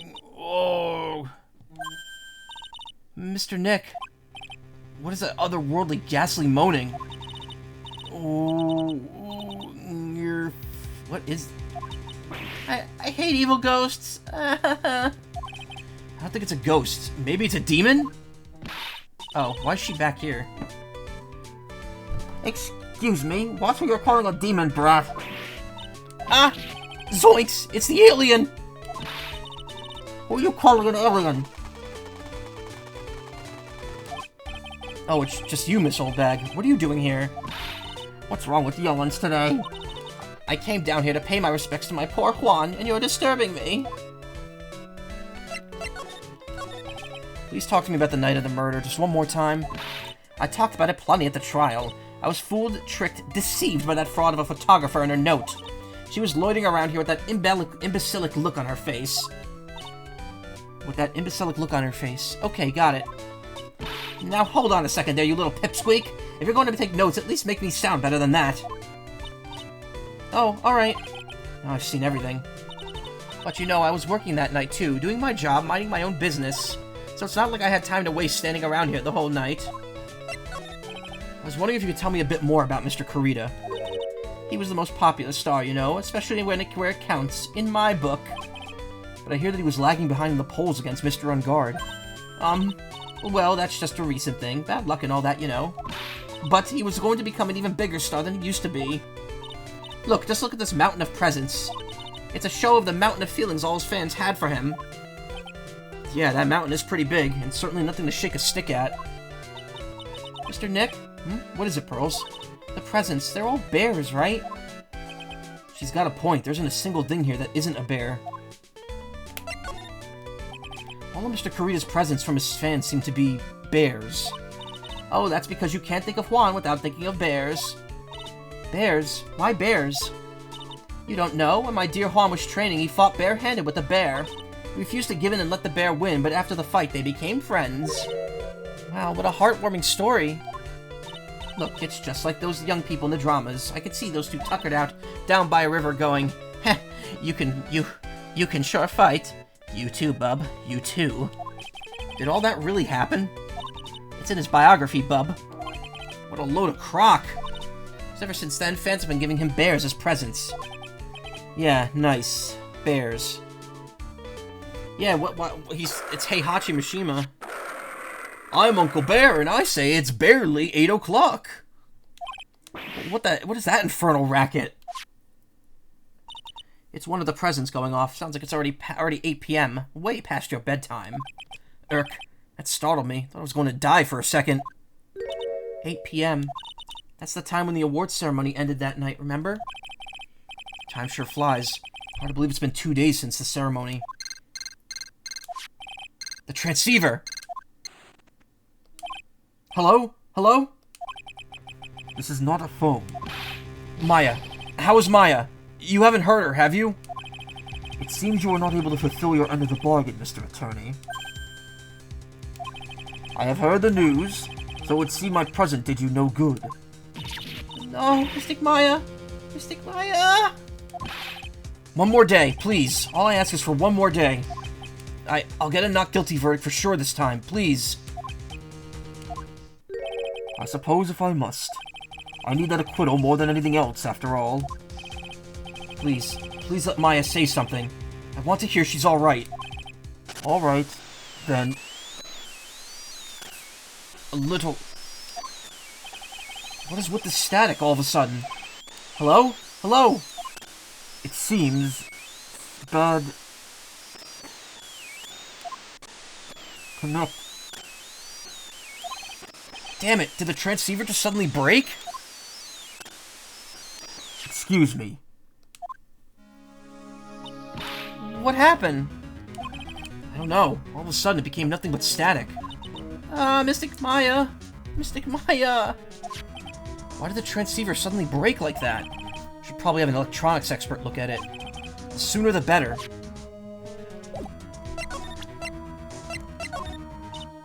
I don't have anything to say to delinquents like you. She's clamming up like the old clam she is. Please, anything would be helpful. Well then, how about I tell you my measurements? No, that's okay, really. She really doesn't like you, does she, Mr. Nick? I know, I know. So that's a bet. Okay, yeah, we've talked about this before.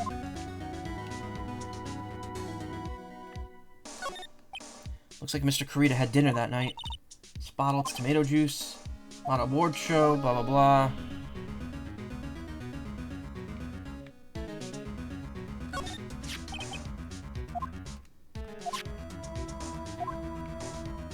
You really got nothing to say about the crime scene here, huh? Those glass shards. What from the glass vase Miss Andrews knocked over? So the Nickel Samurai costume was in here? Yeah. I can't believe Mr. Kurita went so far just to say bad things about Mr. Engard. Well, oh, that was Pearl saying that. Well, it was a press conference, so we had to go in costume. Weren't Mr. Engard and Mr. Kurita friends? They weren't friends. They couldn't be friends because they were rivals. So a rival is someone who's a strong enemy? Pearls is really fired up over this, and I don't have the answer for her. Nah, it's only true if you're playing old Pokemon games. There are all sorts of things in this refrigerator.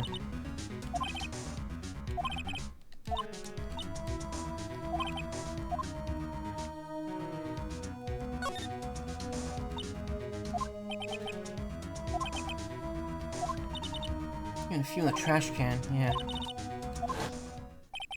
No!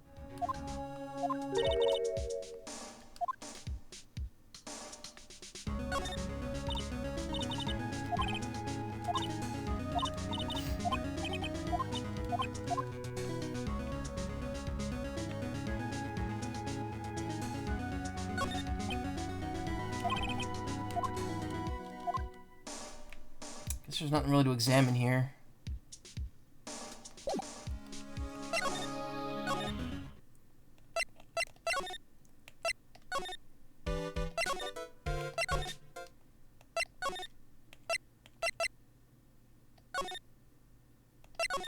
We would just go in Matt's house whenever we want.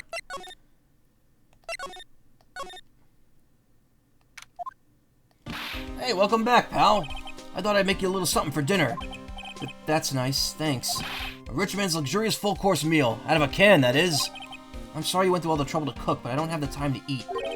Oops, looks like you don't have a can opener, pal. Gotta be kidding me, and here I thought he'd already whipped something up. Oh, I know. There's one way I know how to be helpful.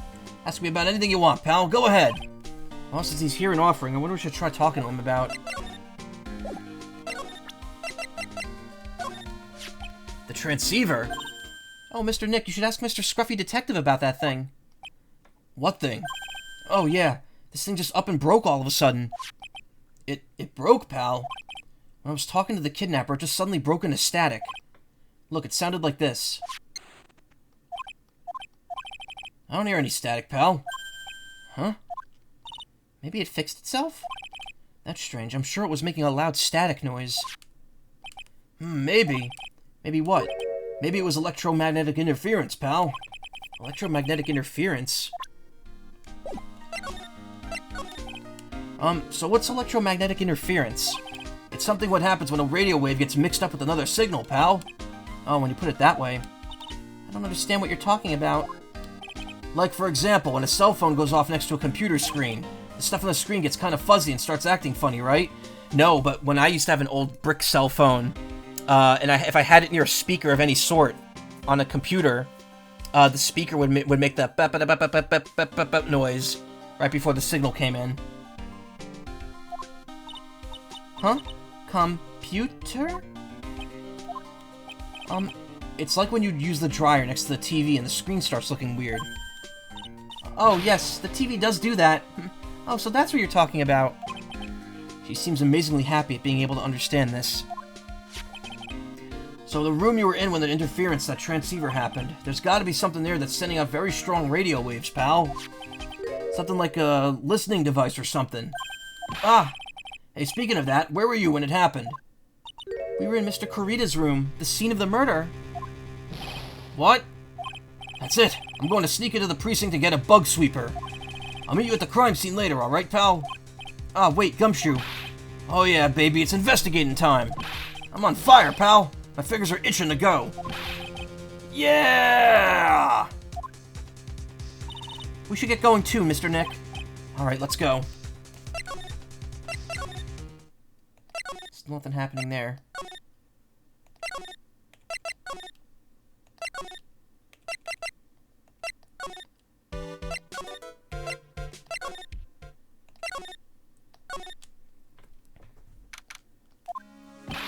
Hey, you're finally here, pal. Sorry to keep you waiting. Do you have the, bug sweeper? Well, you see, I got busted trying to sneak in, pal, then suddenly I'm staring at the precinct doors. From the outside, I mean. So yeah, I couldn't get one of the police bug sweepers. What do you mean you couldn't get one? We need that item. Hey, calm down, pal. I didn't say I didn't get one, just not the police's. So, something interesting to note about this device right here. Let's back out for a second.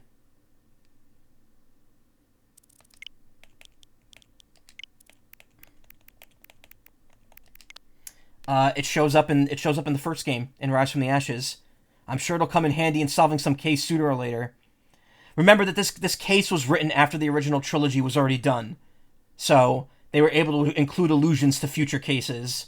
But yeah, the bug sweeper is mentioned in that. There's a couple things that are mentioned in that. This is something in the third game. This weird person on this poster. There's a couple references in it to in the dialogue too. Mistake catching for blood. That's going to come up much later as well. It's all connected.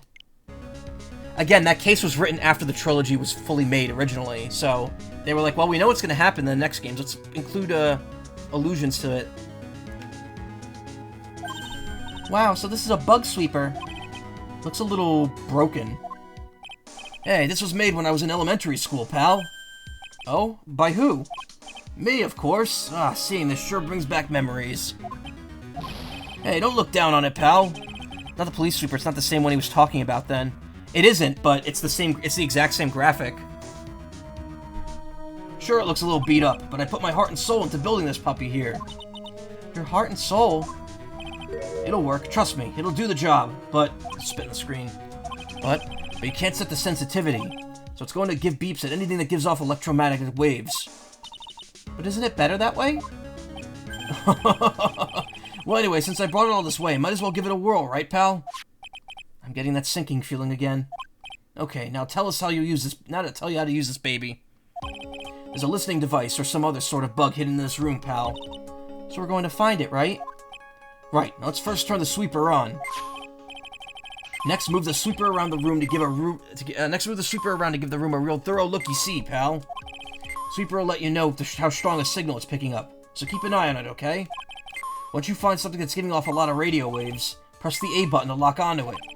There's a lot of things here that's giving off radio waves, so let's take a good look at everything and anything suspicious, okay, pal? Alright, I'm going to stand outside and keep an eye out. Give me a yell if you find the bug, okay, pal? Lamp, check. Listening device? Nope. There are a lot of lamps in this room, aren't there, Mr. Nick? Yeah, and they're all on. You shouldn't do that, Mr. Nick. Don't you know that's wasteful? Yeah, I'll be more conscientious from now on. Sorry.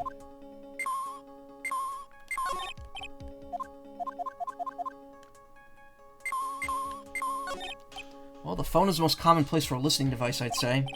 But let's take the receiver apart first before we get ahead of ourselves here. You know a lot about electronics, don't you, Mr. Nick? Back to Gen 1.2 vibes, yeah. 1/2, excuse me. Yeah, I know tons, especially when it comes to taking them apart. It's my specialty. I'll leave the fixing part up to Gumshoe. So, is there a listening device in there? No. I really thought it had to be in the phone, too. What a lovely bear. This must be one of those fancy bear-shaped toy robots. It's a robot? It's a real robot? Yeah, it's a real one. Mr. Nick. Yes? How many horsepowers is it? How many horsies? Horsies? Well, look, it's a bear, so... The radio is on and playing something. Oh, it's Kid's Question Corner. Professor, why is the Earth round? Yes, why is it, Mr. Nick? Why don't you listen to the radio program a little more, Pearls?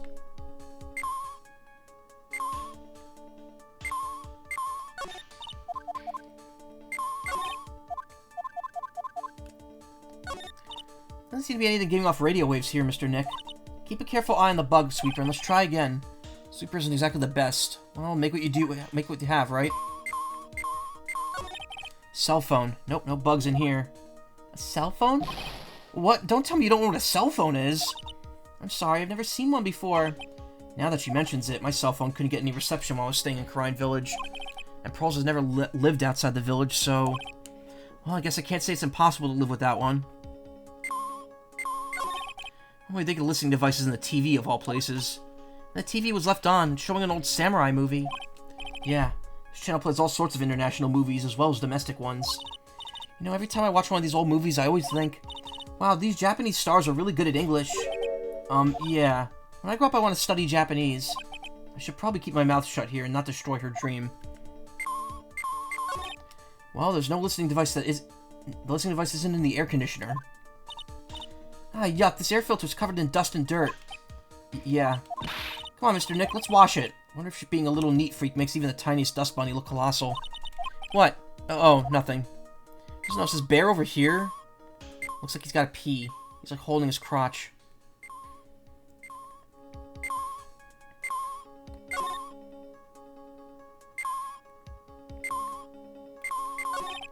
No listening device in the notebook computer, huh? What's a notebook computer?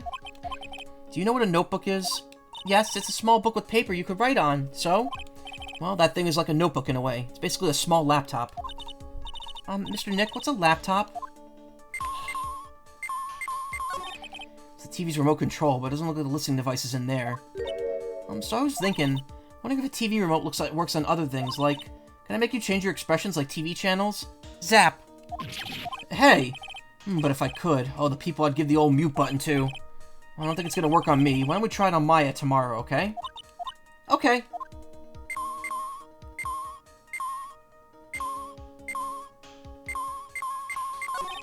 It's a plain old calculator. It says 50 on it. Maybe he was calculating his allowance? A whole 50 cents? Maybe if it was a spirit medium. Wow, that's a really delicious loaf of bread in there. Looks like it's been on keep warm all this time since the murder. Well, Mr. Scruffy Detective always says got to keep the trail and crime scene warm. I think the keep warm in that case is a little more metaphorical. Well, it certainly looks like an alarm clock. What's wrong? Why do you look troubled? Just can't imagine the listening devices inside this alarm clock. It just sort of reminded me of something that happened a long time ago. Oh. Well, anyway, it looks like the listening device isn't in here. That's a reference to Mia's death. This clock doesn't have any interference coming out of it. Oh, the water in this hot water pot has run out. I'll go get more water for it. Okay, sounds good. Looks like she's forgotten all about looking for the listening device. This is a refrigerator, right?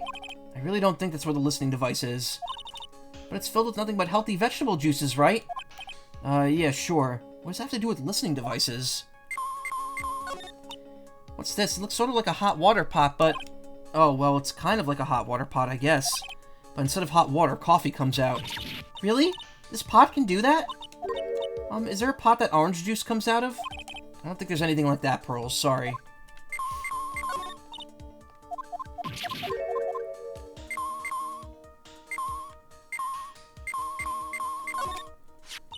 This is just a giant stuffed teddy bear, right?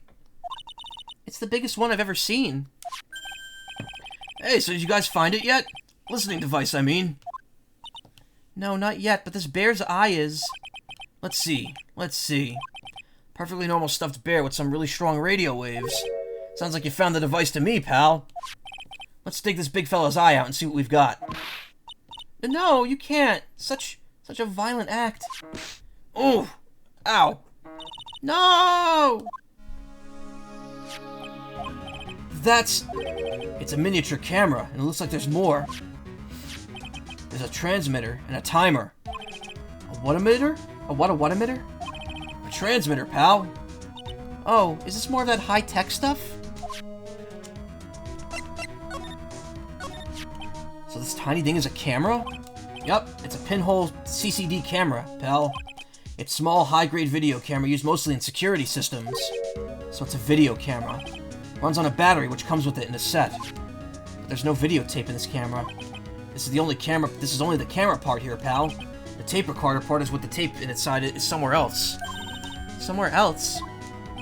The footage is changed into radio waves and then sent to that recorder. So it's sort of like broadcast TV, isn't it? Yeah, you know, you're right. Set to record the victim's room from 8 p.m. for 1 hour. Was running at the time of the murder. So what is a transmitter? It's a device that sends a footage from the camera to a specific destination. Looks like a video version of a listening device, pal. Looks like it's attached to a small clock-like thing. Oh, that's a timer, pal. You could set it to turn the camera on and record at a certain time with it. You could set it for a certain time? Yup. Let's see. This looks like it will start to set at 8 p.m. and go for 1 hour. 8 p.m.? That was the time of the awards ceremony ended. There's no date set in it, so it's been recording every night, it seems. Mr. Detective, how long has that bear been here?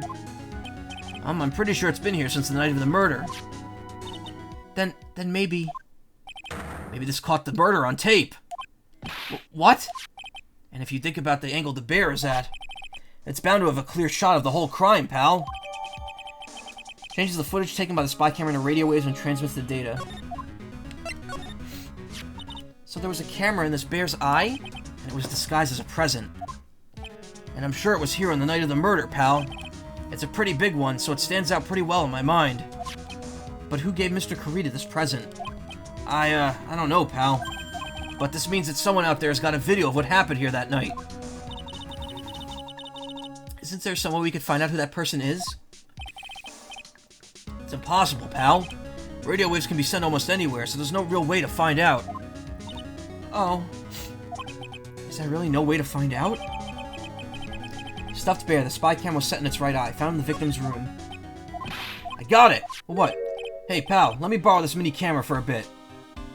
Well, what are you going to do? I'm going to go around the electronic shops and see if I can find out who bought this. But that's impossible. I mean, it's already 9 p.m. Leave it to me. Even if I have to search all night, I'll find your man, pal. That was a really loud ding. Spy camera and transmitter given to Detective Gumshoe. Oh yeah, baby. It's investigating time. I'm on fire, pal. My fingers are itching to go. Yeah! He's gone. Yeah. Mr. Scruffy Detective sure is a nice man. He's pushing himself so hard, all for Mystic Maya's sake. It's a mystery how you always get to do things in the most efficient ways, right? Ah! You'll have to excuse me, I heard your conversation just now. Edgeworth, what are you doing here? A rescue team has been created and deployed. I can't say I'm optimistic, but we'll have to move forward one step at a time. I see, thanks. Don't thank me yet, we still have to find her.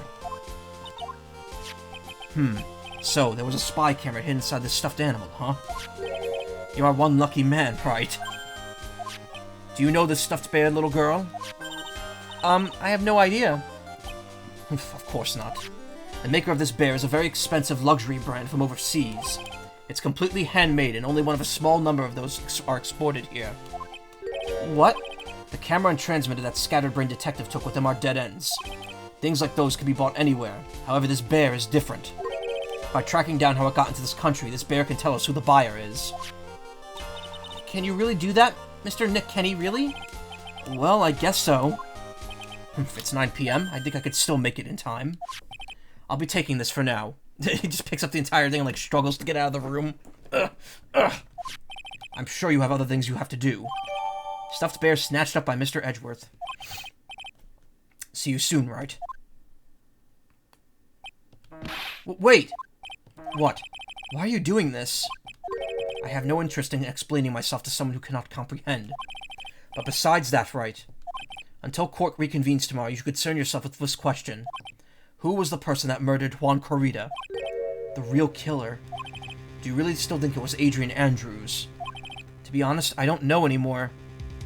You still have a little time left. Find the truth, Wright. Everything begins with the truth.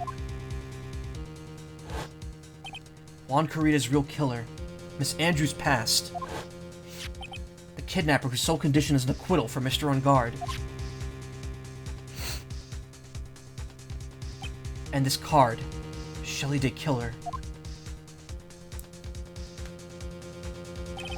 Maya, the only way I could save you now is to find all the answers to this case tonight. I don't understand what your real intentions are, Edgeworth.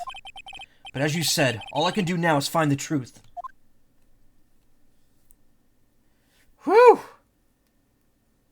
We're not done, though. That's only half the investigation. I don't think we're going to be getting through another segment tonight, but let me just check and see how long the long play shows. If I could get this done tomorrow, I will. I mean, I'm going to finish it tomorrow regardless, but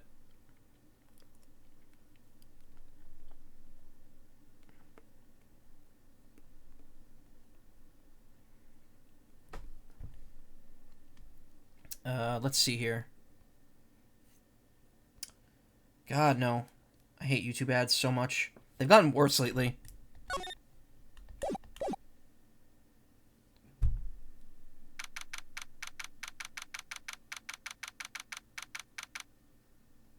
Let's see, 2 hours, approximately.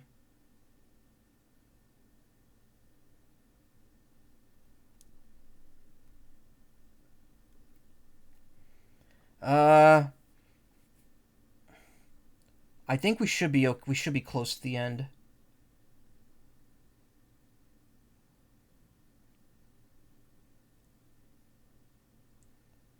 I mean, there's a fair bit more to go through here. According to, like, because again, I know what to do for the case. I just want to make sure that we can finish it in time. Looks like there's just over 3 hours of the case left at this point, if I do everything without too much dicking around. So I might have to start early tomorrow, but I think we could finish this in one more go. It's 9:14 p.m. Actually, just says it's past 9 p.m. There. Perfect. Cool. Well, we've made a decent amount of progress tonight. One more stream like this, and this game will be done. And we'll be able to move on to other stuff. Speaking of other stuff, though, this week is going to be a little weird. I'm going to take another day off at some point. I don't know if it's going to be Tuesday or Wednesday yet. We'll see. I actually have new RAM sticks coming in for my computer, which shouldn't be a huge issue to install them, but I'm going to probably do that when they come in. I don't think they come until Wednesday. But Wednesday's also the day I want to take off, so I'm not sure. Maybe I'll take off Tuesday instead. The plan right now is to finish this tomorrow, take off either Tuesday or Wednesday, and then the day that I don't take off will be... I think what I might do is I might do another model building stream, finally. I might finally do the more of the Mega Man models, now that's cool and I'm not going to overheat in my room. And then Thursday night will be F-Zero 99 early, and then it will be Mario Wonder when it comes out at midnight. In fact, I've already got the game fully preloaded and ready to go here. So once it comes out, we'll be starting that up and playing it. And then, of course, as always, Friday, Saturday, I will not be here. So, yeah, that's what you can look forward to this week. The rest of this, Mario Wonder, F-Zero, and some maybe model building. We'll see. I was going to do like a one-off stream, but I don't know. Anyway, thank you so much for coming, as always. You know I always appreciate it. If you want to watch more streams, you can check out my Twitch page, see who's recommended that's streaming right now, which is probably no one, because my recommended streamers all stream during the day. But who's streaming right now that I could raid? Papa Bray is playing RimWorld, and I don't think I've given them a raid yet. So let me go ahead and load that up. Stick around, say hi to Papa Bray. And yeah, I'll see you tomorrow. Otherwise, thank you so much for coming, and have a great night, everyone.